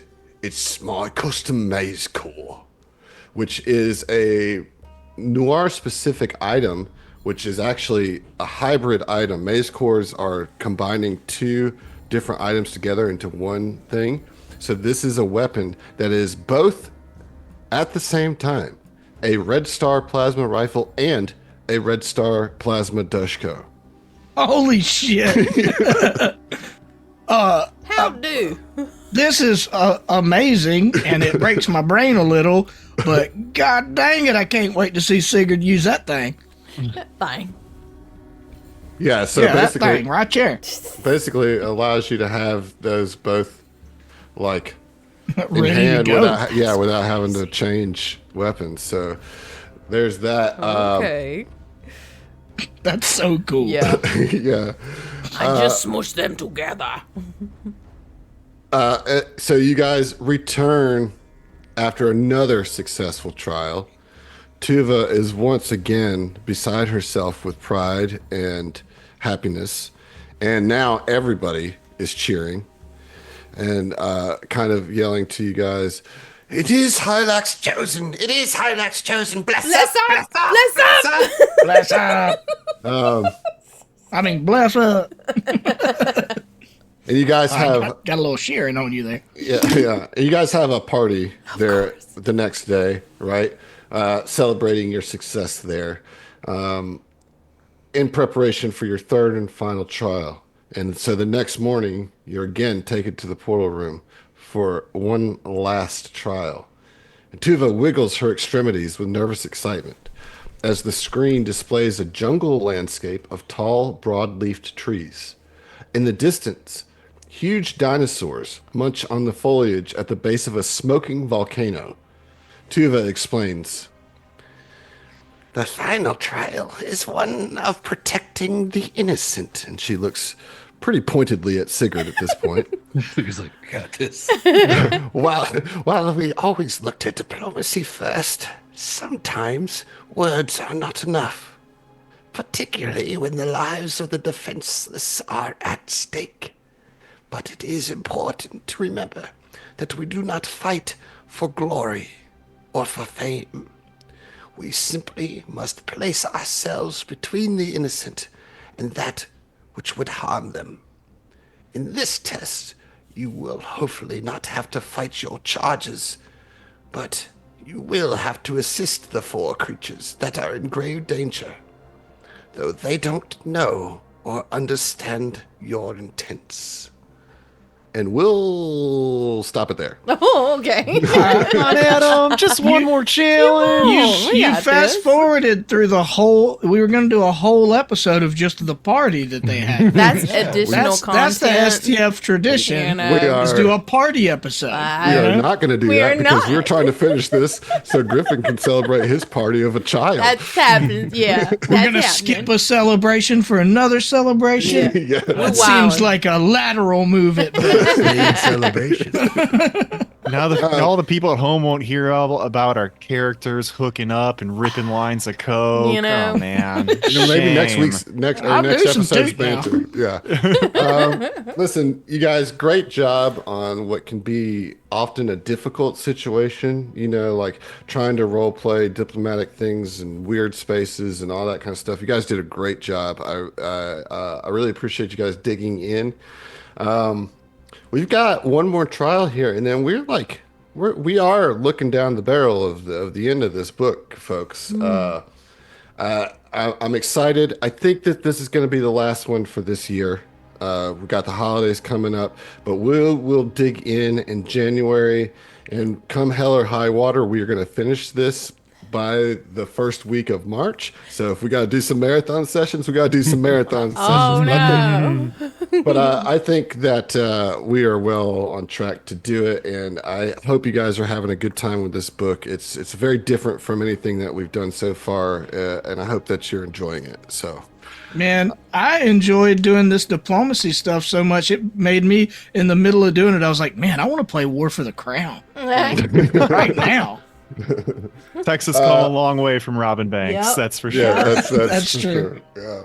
All right, y'all. Well, there's only one thing left to do. Bless up. Well, Bless see up. ya. Let's bless up. All of See it. We're ya. so good at this. All right, Well, bye. Hylax ya. Thanks, y'all. Bye.